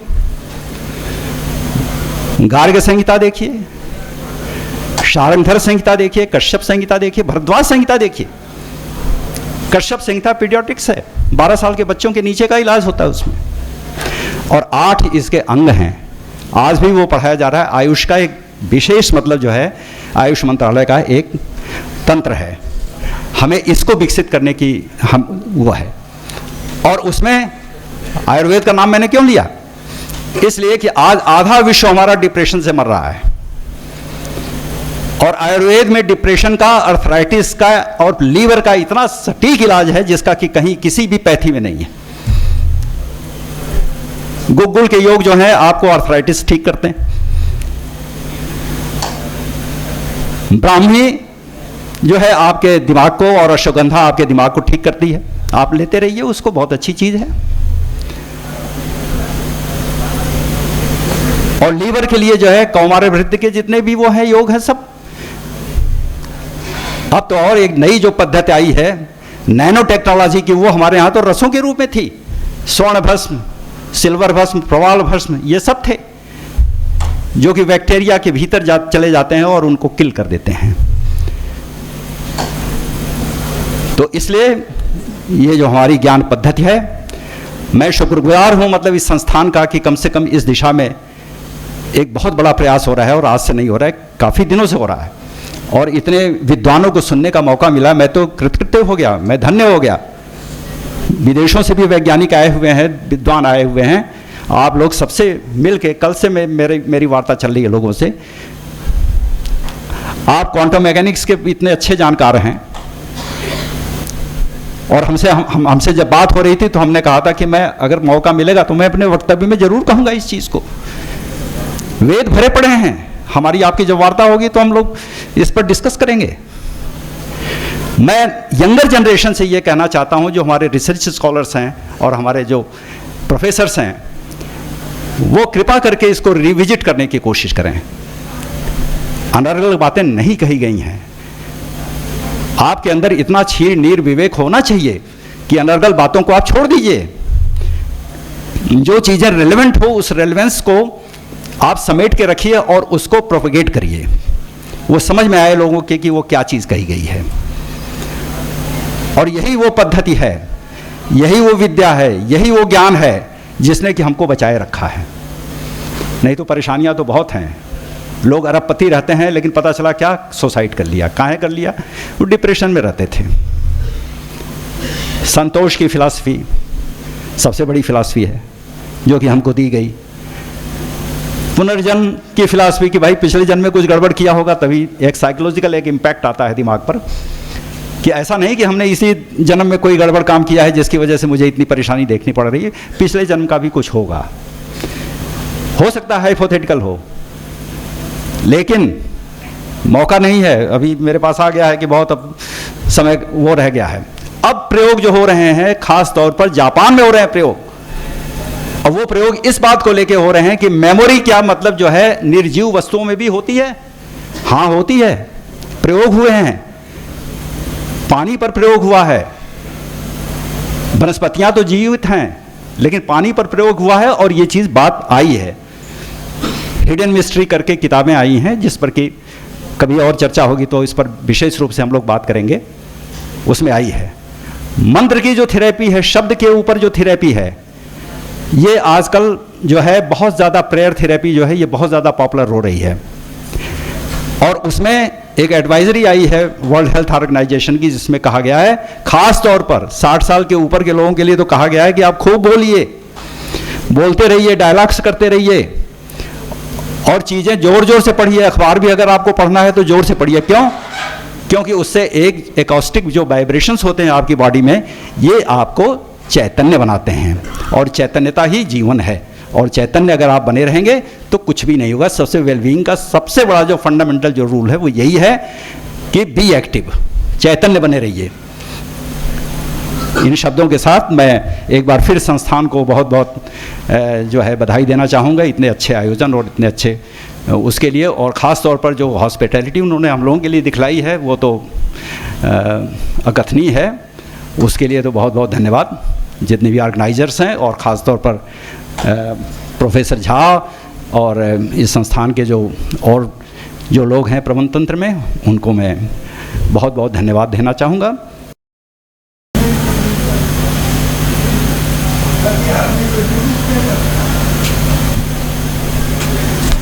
Ladies and gentlemen, please have a huge round of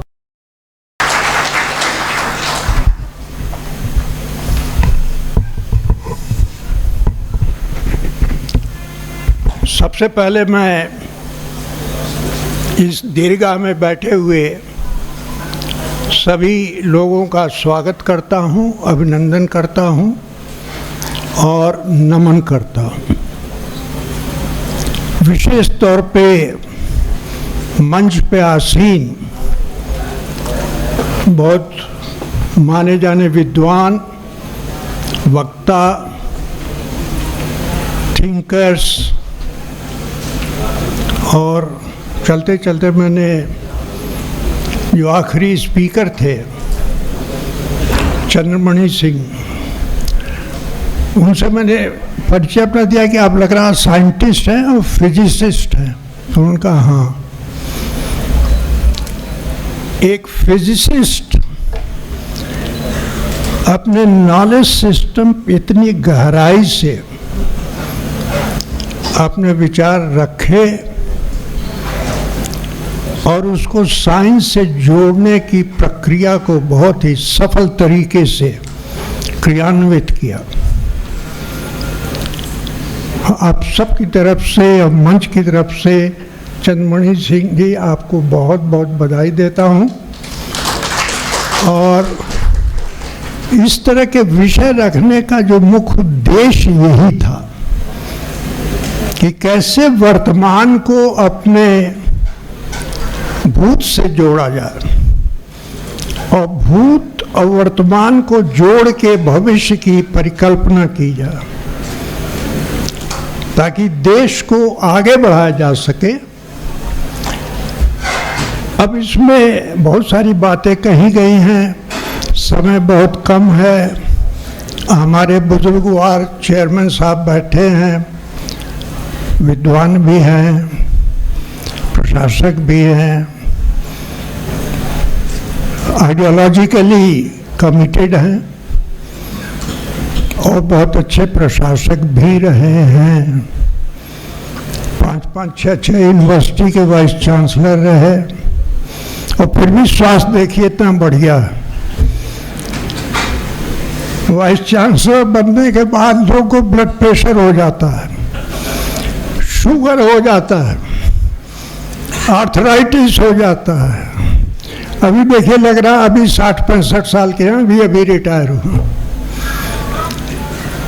इनका पास जो रहा है बहुत ही क्रियाशील रहा और वर्तमान भी बहुत ही बढ़िया है। कभी भी किसी के उन्नति से जलते नहीं हैं, उसको प्रोत्साहित करते हैं। हम सब आपको प्रणाम करते हैं और भगवान से प्रार्थना करते हैं कि आप शतायु हो और ऐसे ही स्वस्थ रहें। अब मैं क्या कहूँ क्या ना कहूँ। हाँ भाई, अब आप थोड़ा सा इनको जो है अपना ऑपरेट करो। ठीक सर।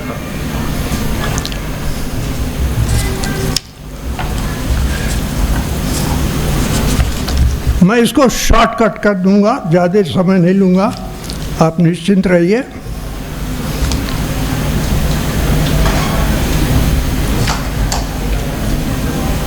ये आइए road map. This is the road map of my full presentation running into roughly 35 plus slides. And if I go through it, it will take about 35 to 40 minutes, which I will not do. But some of the highlights I would like to share with you. And introduction,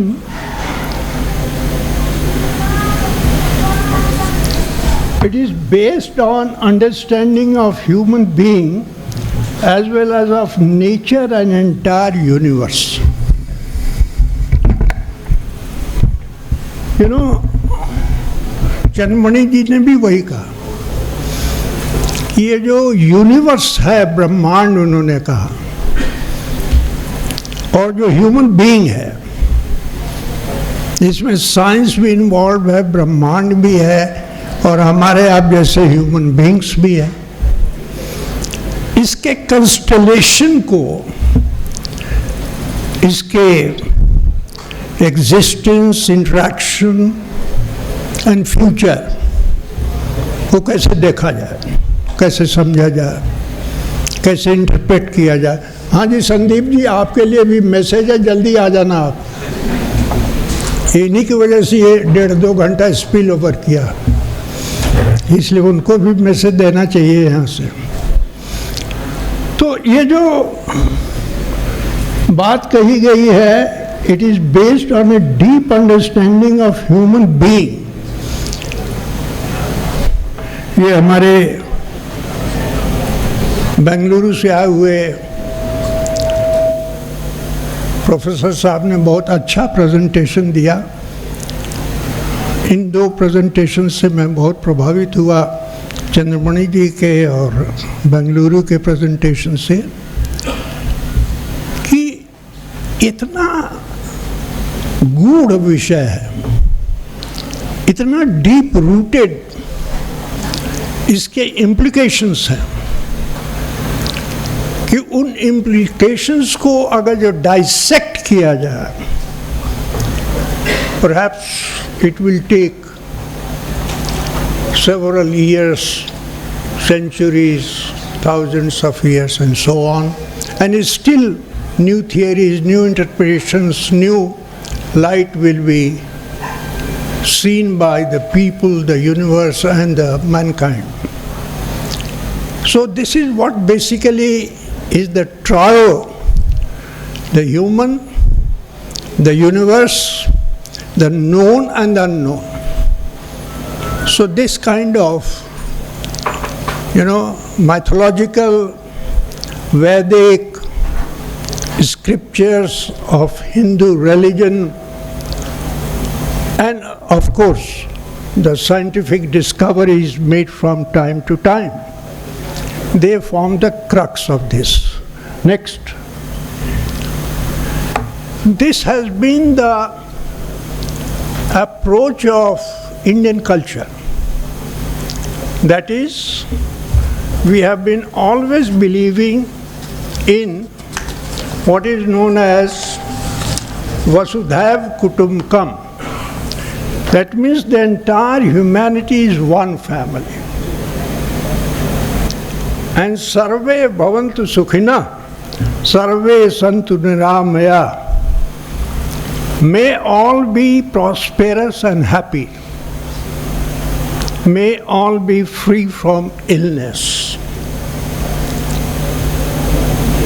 Happiness, does it come from prosperity, wealth, possessions, bank balances, good health?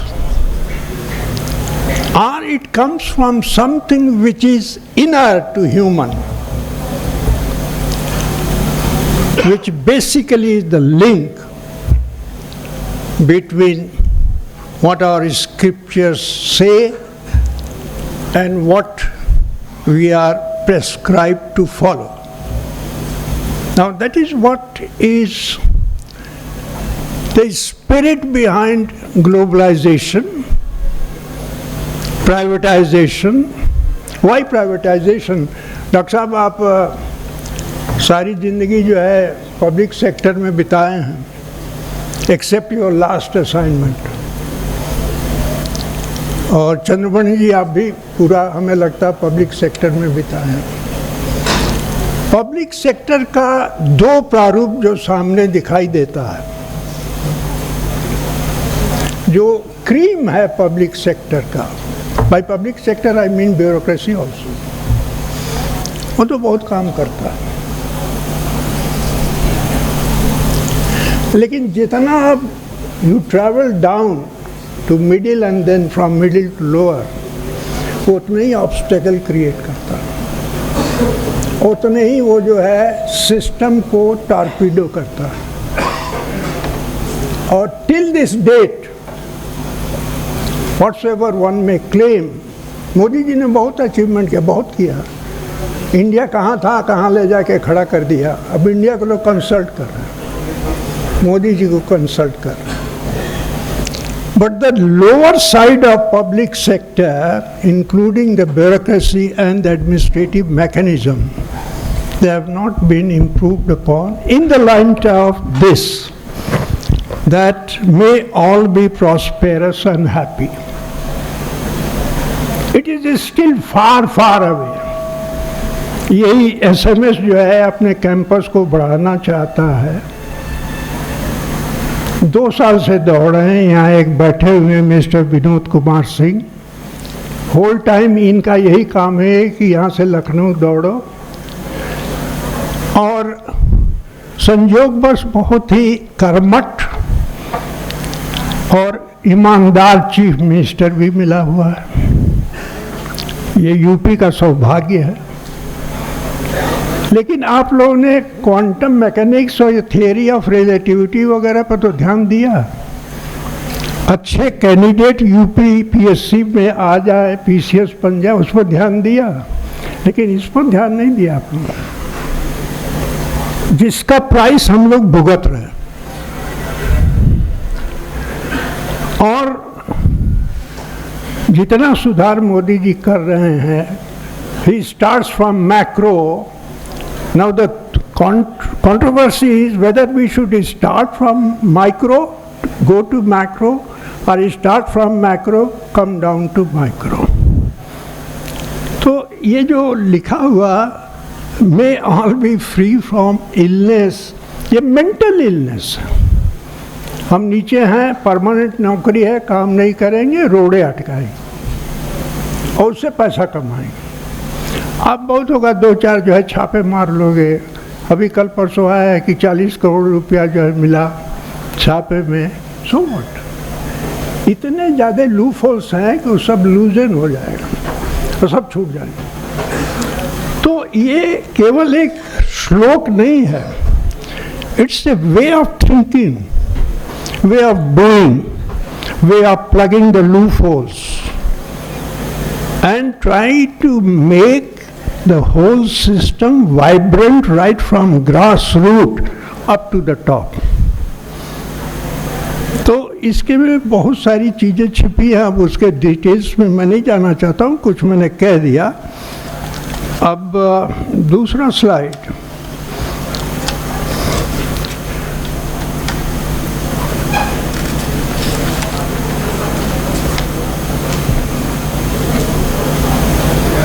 हम इसके पकड़ लो भाई, एक हाँ पकड़ लो।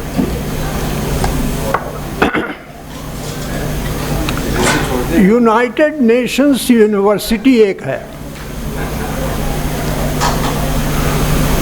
इन्होंने traditional knowledge को, which में भी technical, social, organisational, cultural, was obtained as a part of the great human experiment of survival and development. First we should survive. क्या यूक्रेन और रूस में जो हो रहा है और जो चाइना और ये जो है छोटा देश क्या नाम है, ताइवान, होने जा रहा है या होने की संभावना है। अगर जो मोदी जी अपना गुड ऑफिसेस यूज़ ना करते कि भाई एटॉमिक पावर मत यूज़ करो, एटॉमिक बॉम्ब मत यूज़ करो, बाकी लड़ते रहो, इसको स्टॉप करो, ये अगर जो कहीं यूज़ हो गया होता तो आज यूनिवर्स कहाँ का कहाँ होता। तो हम एक तरफ चांद पे पहुँच रहे हैं, मंगल ग्रह पे पहुँच रहे हैं, बहुत अच्छी बात है। जो अननोन है उसको जानना चाहते हैं। दूसरी तरफ हम डिस्ट्रक्शन की तरफ बढ़ रहे हैं, और ये डिस्ट्रक्शन का जो रूट कॉज है ए फीलिंग ऑफ पॉजेसिवनेस। हम 12 के राजा थे, 12 रियासतें हमारी थीं यूएसएसआर के फॉर्म में, ये सब डिसइंटीग्रेट होकर अलग हो गए, इनको फिर से हम इनके राजा बन जाए। एक तरफ हम ग्लोबलाइजेशन की बात करते हैं, एक तरफ हम इकोनॉमिक डेवलपमेंट को एक्सेलरेट करने की बात करते हैं, और दूसरी तरफ ये है पॉजिटिवनेस। बहुत से राजा महाराजाओं के जो महल है उसमें सफेदी नहीं हो पा रही, और दूसरी तरफ हम चाहते हैं कि अधिक से अधिक स्टेट हमारे साथ हो जाए। ये जो मानसिकता है इसको बदलना चाहिए, और ये मानसिकता किसी ऑर्डर से नहीं बदलेगी। ये जो हमारी जो इंडियन नॉलेज सिस्टम है जिसमें renunciation is the main pillar, we should renounce the world in terms of being possessive. If we can do it, it will provide a very far-reaching kind of, percolation of this Vasudhaiva Kutumbakam. सिर्फ कह देने से नहीं होता, इसके बहुत सारी implications हैं।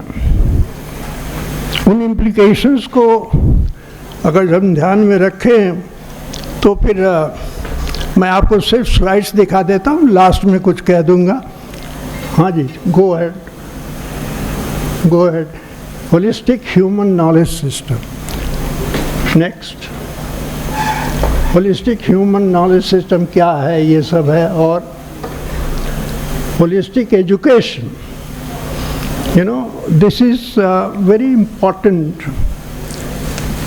चंद्रमणि जी प्रेजेंट कर रहे थे, हम समझ रहे थे इलाहाबाद यूनिवर्सिटी के पढ़े हैं क्या, लीजिए वही बात निकली।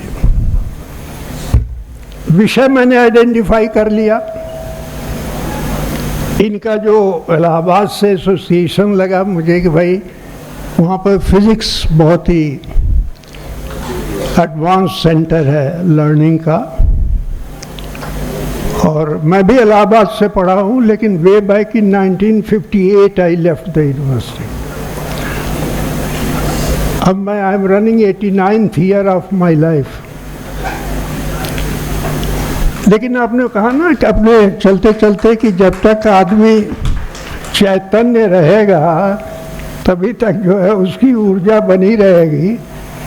तो ये चैतन्यता केवल फिजिकल मूवमेंट से नहीं आती है। How far you are able to apply your mind, time, energy, resources to identify the problem in its proper perspective and to find solutions which are practicable to implement.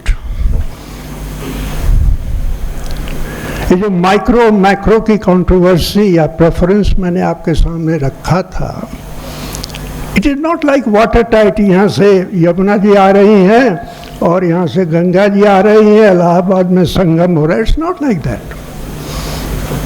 It is something, जैसे संदीप जी को मैंने जानबूझ के बैठाया था, बड़ा अच्छा किया, 8 विद्वानों को इकट्ठा कर लिया, सब लोग सुने, हर एक के अलग अलग व्यू पॉइंट है, लेकिन अपने को बदलना भी चाहिए आपको। 11 बजे के बजाय 11:15 बजे यहाँ आने के 9 बजे शुरू करना चाहिए, ताकि खूब इनको समय मिले कहने का, उनको खूब मिले सुनने का। तो एक तरफ आपने फिक्स किया 11 के पहले तो हम आएंगे ही नहीं,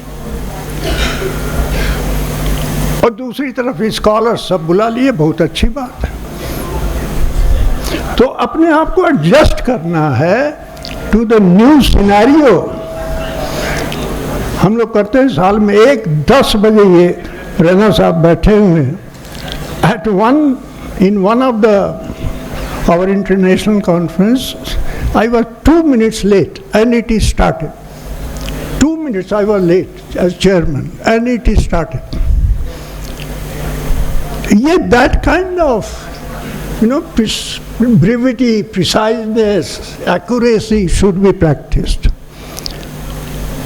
तब आप एक, you are not a now simple college, you are an autonomous college with A grade, which is likely to improve upon A plus and maybe A double plus. So the work culture has to change, and that work culture will come only when people sitting here, students will not change. I and you will have to change. And that is what we need to do it. So here, human society, human culture and civilization, there are 4 pillars which have been highlighted here: family, values and traditions. SMS is a family. इसकी values क्या हैं? Quality education, equality, a kind of religious barriers which divide us should be broken. आपने बड़ा अच्छा किया, reverent को बुलाया, एक मुस्लिम को भी बुलाना चाहिए, हो सके एक जैनी को भी बुलाना चाहिए. You know, this kind of different cross sections of religious opinion should be shared here.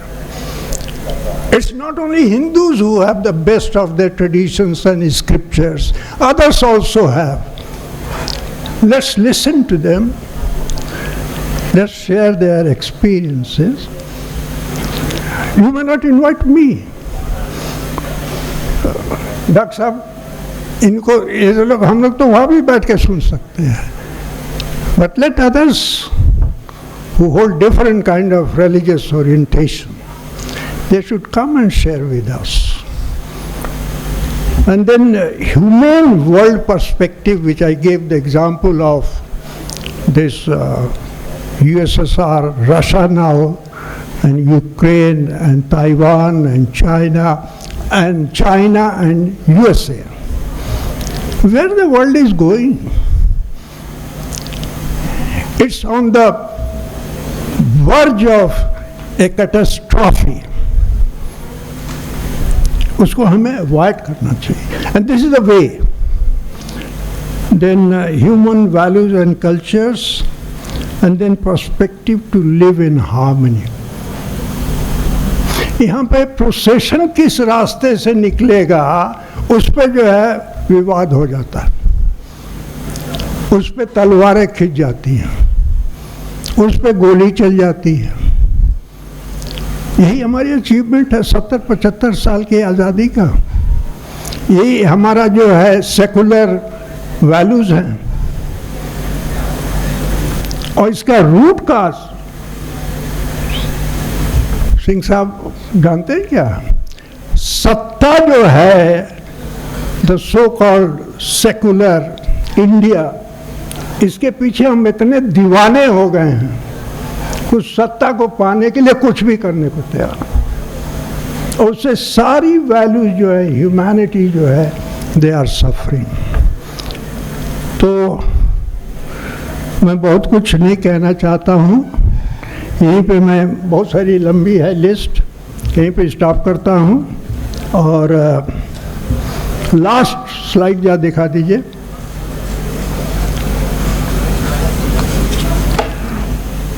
Last.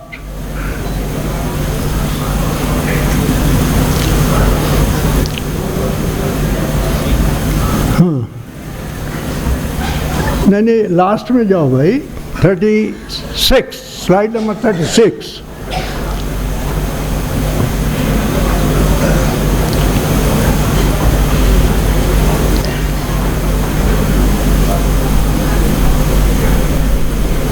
(33, 34) और चलिए 35, 36. जब तक संस्कृति है तब तक आस है, और बिना संस्कृति मानवता का विनाश. ये लास्ट वर्ड हमने जो है आपके सामने रखा है. और लास्ट में एक और मैं आपके कंसिडरेशन के लिए रख रहा हूँ, फॉर यंगर जनरेशन पर्टिकुलरली. कान खोलकर सुन लो मेरे देश के नौजवान, अपने देश की संस्कृति है सबसे महान। इंसानियत, उदारता, एकता, धर्मनिरपेक्षता अपनाएंगे, समता, समन्वय, सदाचार से संस्कृति को अक्षुण्ण बनाएंगे। कर्तव्यों का बोध कराती अधिकारों का ज्ञान शिक्षा से ही मिल सकता है, सर्वोपरि सम्मान। इन शब्दों के साथ मैं आप सबका बहुत बहुत धन्यवाद करता हूं और विशेष तौर पे 3 अतिथियों का जो इस समय बैठे हैं हमारे सामने। One is from Belgium, Professor Jonas Shams. He is a electric mechanics engineer. He is noting down everything very meticulously, and that's why I switched over mostly from Hindi to English. And I also ensured that for every Hindi and every Sanskrit English translation is there.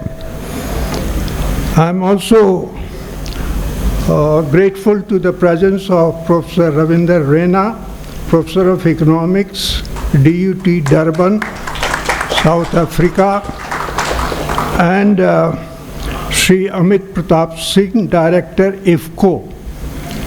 I would beg their pardon because I would not be there tomorrow. Tomorrow I and Executive Secretary Dr. M.P. Singh will be going to attend the marriage of the daughter of former chairman of UGC, Professor D.P. Singh, who has also had the distinction of having served as the Vice Chancellor of BHU. So my absence may be excused, and so also the absence of the Executive Secretary, Dr. M.P. Singh. Wishing you all the best for today afternoon and for tomorrow. Thank you very much for your patient listening. Abdul Singh Chauhan, sir, may I request to the audience to have a please huge round of applause for him. Thank you. Please, sir.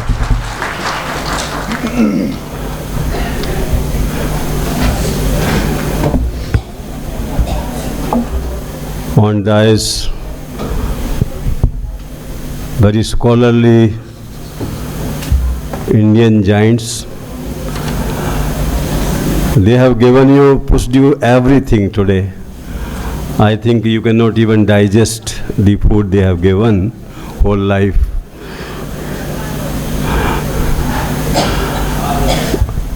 So I think today this has been done by these scholars. And I am not a scholar of the Indian, knowledge system, because basically I am a professor of electrical engineering, switch over to computer science, robotics, and all that. While I was in America, only for my Garibi Hatao Andolan, I become a robotics engineer there, higher revision. And since 22 years I was Vice Chancellor, that the longest period in the India, a continuous Vice Chancellor. So I have forgotten many things, which I supposed to know. I can just tell you only one thing, that as a professor I have produced 60 plus PhDs and 3 DSc, and remained 6 years in NASA, did BTech from BHU IT, now it is IIT BHU, and PhD from IIT Delhi. The Indian knowledge, even in, you go anywhere, knowledge is always respected. The only problem, the society always, admire the knowledge which always helps society. And Indian knowledge was having a one milestone. Unless you cannot solve the problem, which is humanity suffering, then it is not ignorance, it's not knowledge. And there is a very good Sanskrit slok, because he is a Sanskrit person, so I should know. Kastam khal murkhatvam. The moment you have ignorance, all the miseries will start crafting in. The first duty of the human being is to not be ignorant. Kastam khal murkhatvam. Why? Because in yomunis daridra, when you are at the peak of your youth, young, the capacities are minimum, so you cannot, you will be just like the most, what you call, poverty-stricken person if you are ignorant. You cannot do anything in the world unless you don't have the knowledge proper. Kastat kastaram pargrihevasa parannacha.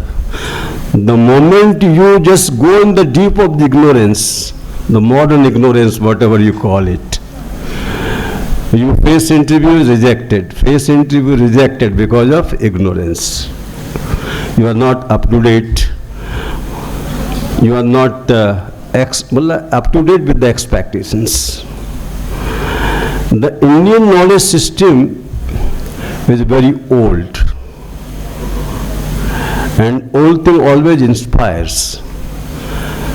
But decoding old thing, even in Harvard University, many, while I was working in the real-time system, algorithms, I saw they were having past, lot of research, but decoding was the problem. They told, whatever we are investing money now, we have already done, but decoding is the best. Decoding the whole Vedic knowledge is very difficult. I was reading in Sanskrit, one word used to come, adhyas, the ego, the ignorance, a lot of, what you call synonyms of that word. The moment you think, what you call the real and unreal, a real thing that you know, but you are imposing that it is not that real, it is something else. And there must be a cause of fear, there must be a something else. जैसे रात में कहीं आपने रस्सी देख ली और सांप आपको लगा, इसका मतलब आप सांप से डरते हैं, रस्सी से नहीं हैं. So Indian nature, ईशावास्मिदं सर्वम यत् किंचित जगत्याम जगत. When the God is all pervading, how you can measure? Because observability and controllability, it is the two parameters in the science. If you cannot measure, you cannot control. And for observing, you must have the tools. Whatever God has given the tools, they are not even capable, because हमारी जो इंद्रियां हैं ये पंच महातत्व के पंचीकृत process of what you call amalgamation से बनी हुई है. लेकिन हमारा मन, बुद्धि, अहंकार, चित्त, ये तो they are not because of that, they are separate. Even internal knowledge, the inner knowledge and the outer knowledge has got lot of difference. A reflective person, a person never reflect, has got difference.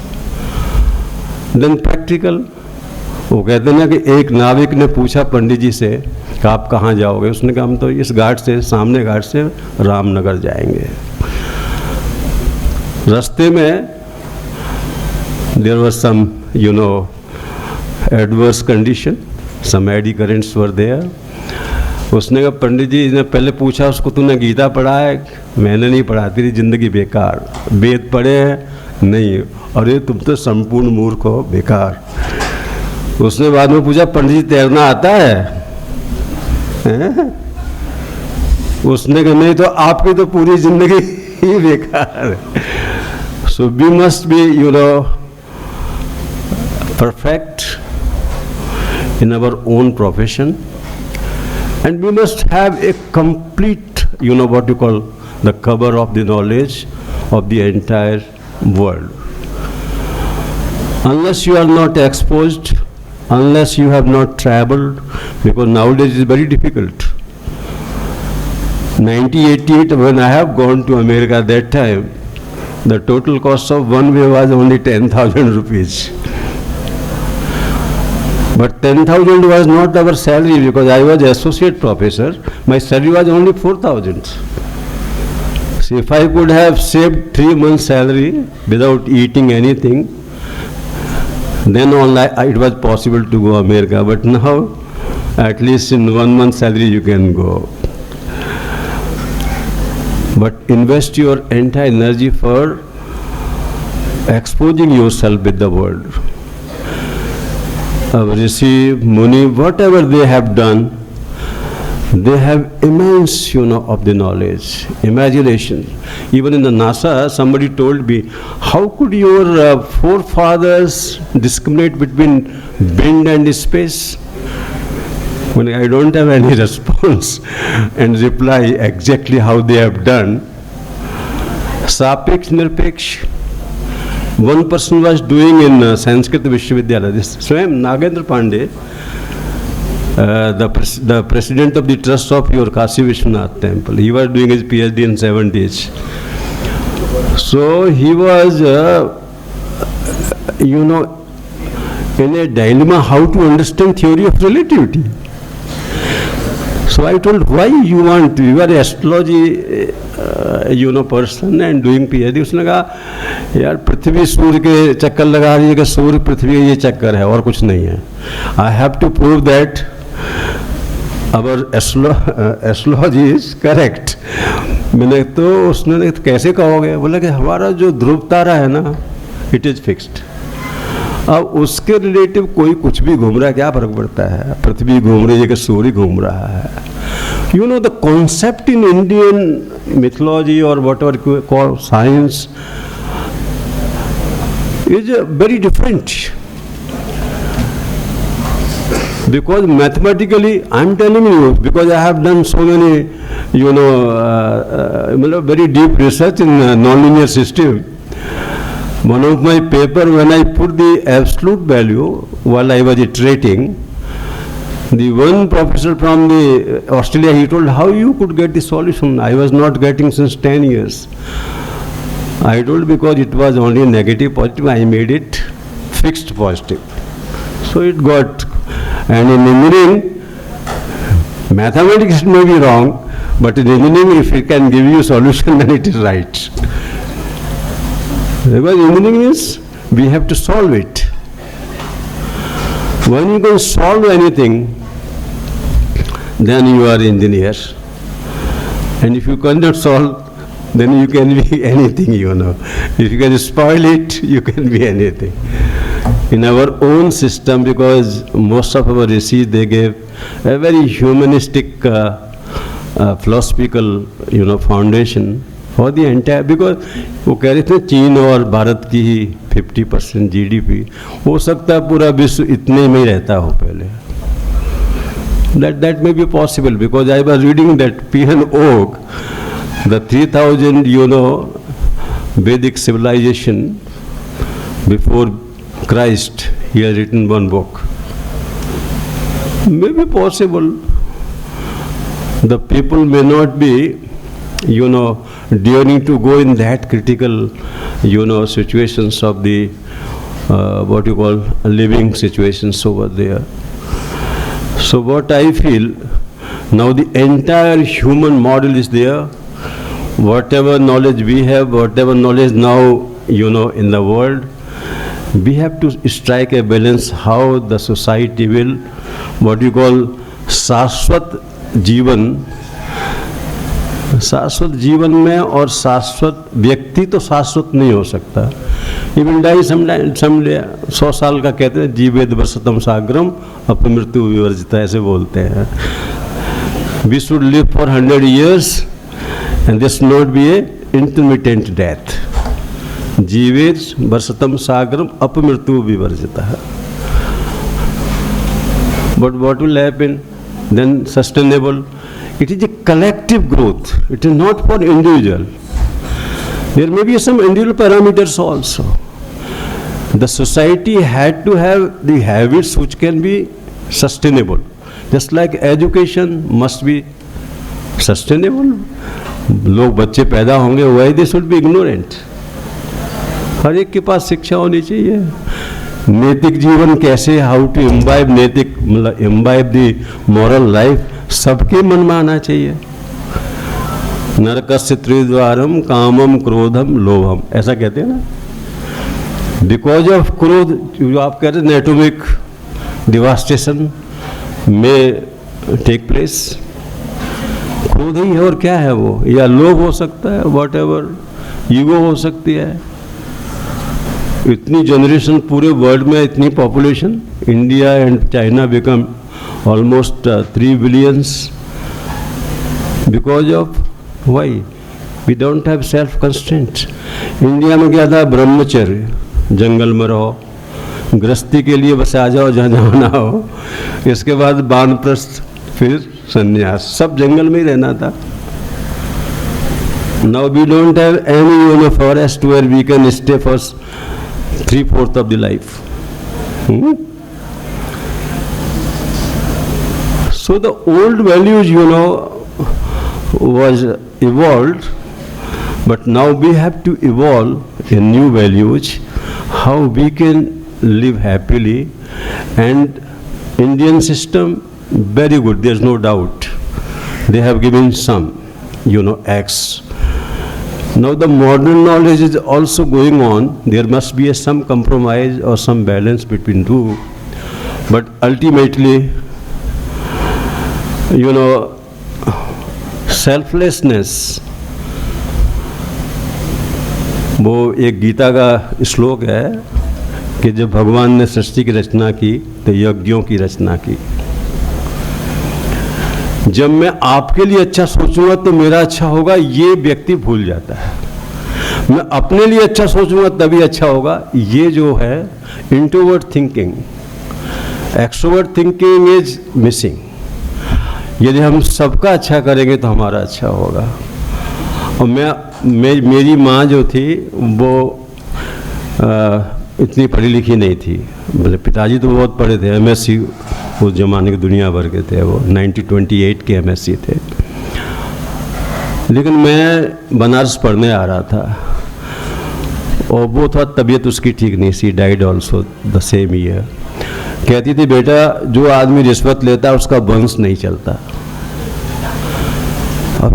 और जो भगवान का नाम नहीं लेता है वो तो खुद भी नहीं चल सकता. वे दो ही चीज़ बोलती थी वो.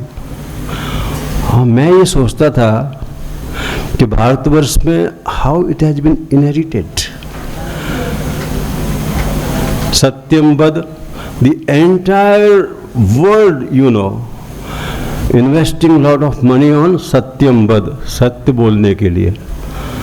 धर्मम चर, कहाँ पहुँच गए हम, कितने लोग झूठ बोलते हैं. हम अपने जीवन में देखें कि दिन भर में कितना बोलते हैं. एक बार मैंने वो गीता डायरी में लिखना शुरू किया कि मैंने दिन भर में कितना झूठ बोला. उसको कम करना बड़ा मुश्किल था. कभी कभी तो अपनी सेखी बगाड़ने में झूठ बोल देते थे. Unnecessary, unwanted. So we have to look into, within that how we can support the entire world. और एक कोई मैंने पता नहीं कौन महापुरुष था, उसने कहा था, it is very costly to spoil a child. और सबसे सस्ता है उसको तुम बना दो. मतलब उसको एक अच्छा आदमी बना दो, ये सबसे सस्ता है. और आपने बिगाड़ दिया तो कितना महंगा होगा वो आप सोच नहीं सकते. जैसे मान लो अतीक है, उसको बिगाड़ दिया तो कितना महंगा पड़ रहा है. हैं, सारी पुलिस लगी हुई है पूरे उत्तर प्रदेश की, और यही बना हुआ होता तो कितना अच्छा होता। तो we have to see that the human should not deteriorate from the humanity. ये हम सब माता पिता का ही तो काम है ये, और यही ज्ञान है वास्तव में। If you can build a human as human, वो डिवाइन होगा कि क्या होगा गॉड नोज, जो भी आपको उसको विशेषण देना हो दे दीजिए, but he must be harmless to others and harmless to self with these educations, because I have seen various times, and read also I have written also many books that I found a common denominator for doing good to the others is the only solution for the humanity and nothing else. And with one example I will tell you, एक मेरी PA थी America में, चली गई Greece और 15 days बाद आई। अब उसको दिक्कत ये थी कि वहाँ भी खर्चा हो गया और यहाँ के लिए पैसे की तनख्वाह नहीं मिलेगी। In America system is like this, मैं अपनी छुट्टियाँ डोनेट कर सकता हूँ, I can donate my own equivalent holidays. तो मैंने उसकी तनख्वाह दिलवा दी, मतलब साइन कर दिया। और जो when she got that money, she was surprising how I got this money. Then she came to, oh that Indian scientist he has done that. मैंने कहा मैंने तो कुछ नहीं किया, बस तुम्हें पैसा मिलना चाहिए, घर कैसे चलेगा, बस वही किया है। And all my 6 years she was so gentle to me, always praising, always appreciating. तो मेरे को यही समझ में आया कि पूरा विश्व की सारी मानवता एक दूसरे के लिए हित सोचे, किसी का बुरा न सोचे। यही इंडियन नॉलेज है वास्तव में। सर्वे भवन्तु सुखिनः का अर्थ यही है कि हम सबके लिए कुछ न कुछ करें और अपने लिए भी करें, पर किसी का नुकसान करके अपने लिए ना करें। With these words I thank you very much.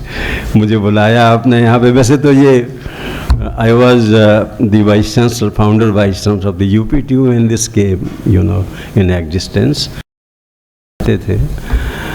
तो ये तो सारा संसार ऐसा है ना, you just feel family.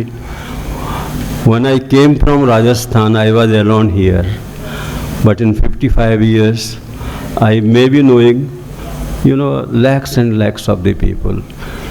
The moment you become आप सबको प्यार करने लगेंगे तो सब आपको प्यार करेंगे। वो भगवान कृष्ण भी कहते हैं कि जो मुझ में सबको मुझ में देखता है और मुझको सब में देखता है, वो कभी नष्ट नहीं होता। That is called sustainability. If you don't want to perish, become you love everyone, irrespective of caste, creed, this, that, selflessly. And I think that the essence of the Indian knowledge. With these words I conclude. Thank you very much.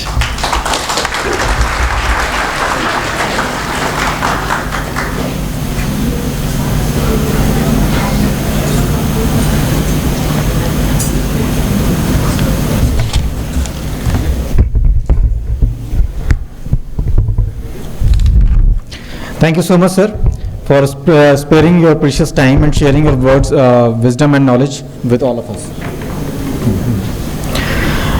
Now, with these words coming to an end of the inaugural session, with these words I would like to invite Honorable Dias to unveil the souvenir of the International Conference 2023. Please.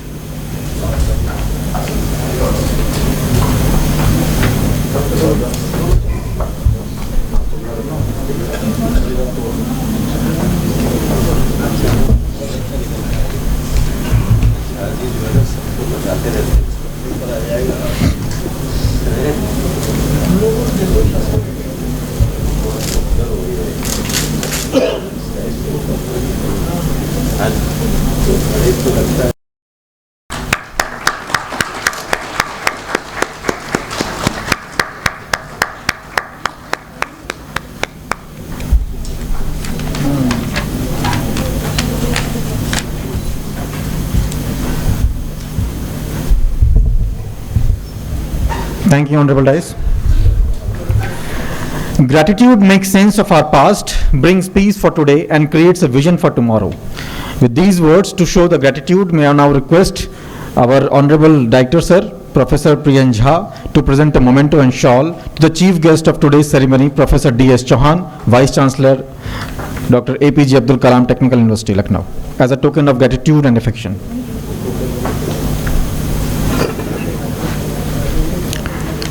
Ladies and gentlemen, may I now have the huge round of applause for him.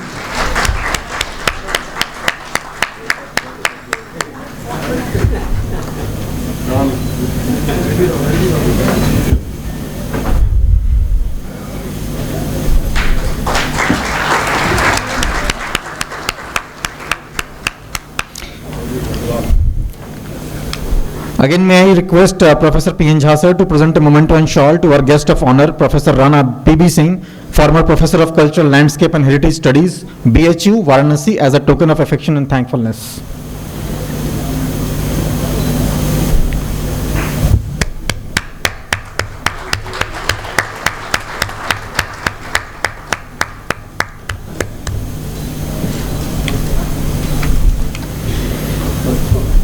Once again, may I request Professor P.N. Jha sir to present a memento and shawl to our guest of honor, Professor B.P. Singh, Chairman, Governing Body, SMS Varanasi, as a symbol of affection and thankfulness.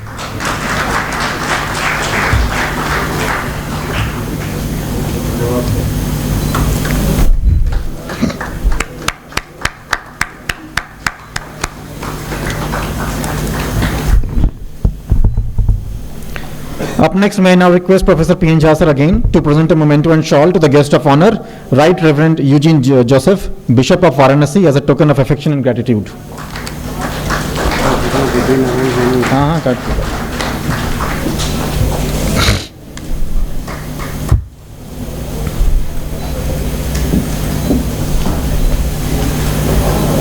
Thank you, sir. Now, again, may I request Professor P.N. Jha sir to present a memento and shawl to our guest of honor, Sri C.M. Singh, former member, Public Service Commission, Uttar Pradesh, as a symbol of respect and gratitude.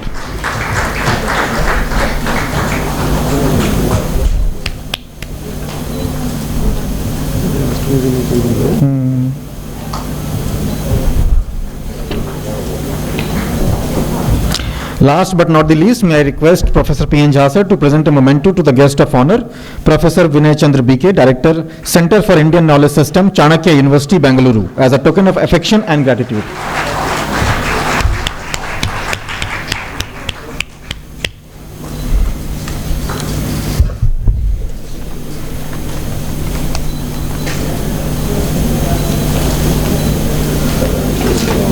Thank you, sir. Thank you, everyone. As we express our gratitude we must never forget that the highest appreciation is not to utter words, but to live by them. With these words, I would now like to request conference convener, Professor Avinash Chandra Supkar, to propose a vote of thanks. Abhay sir, it is indeed an honor and privilege for me to present the vote of thanks for this inaugural session of our 2 days international conference. First of all, I would like to thank Professor D.S.Chauhan sir for accepting our invitation to be the chief guest of this international conference and this inaugural function, and to bless us with your words of wisdom, sir. Thank you very much, sir.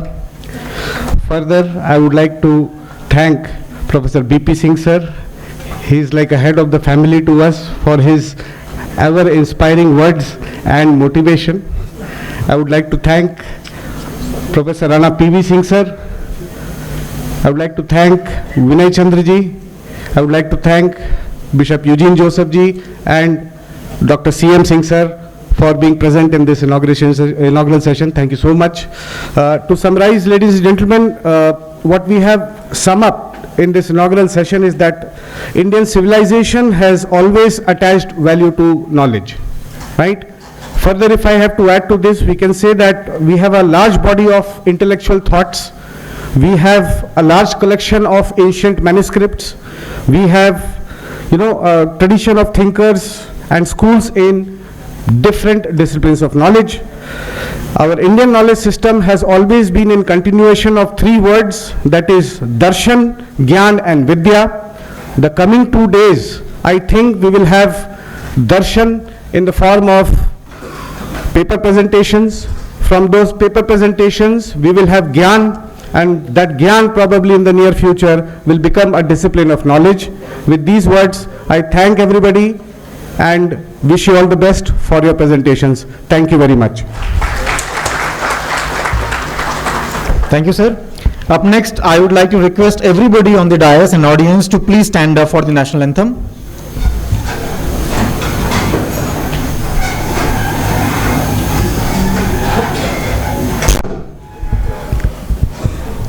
DOP, kindly play.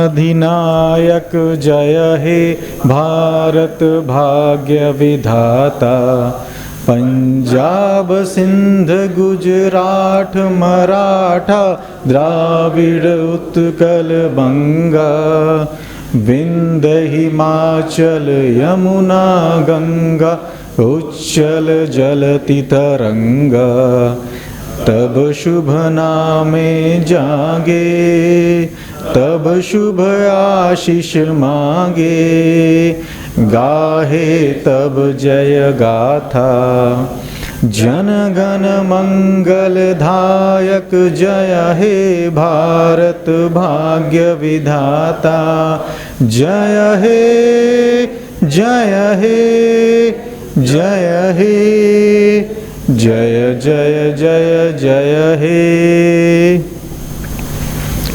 Thank you everyone. Thank you for this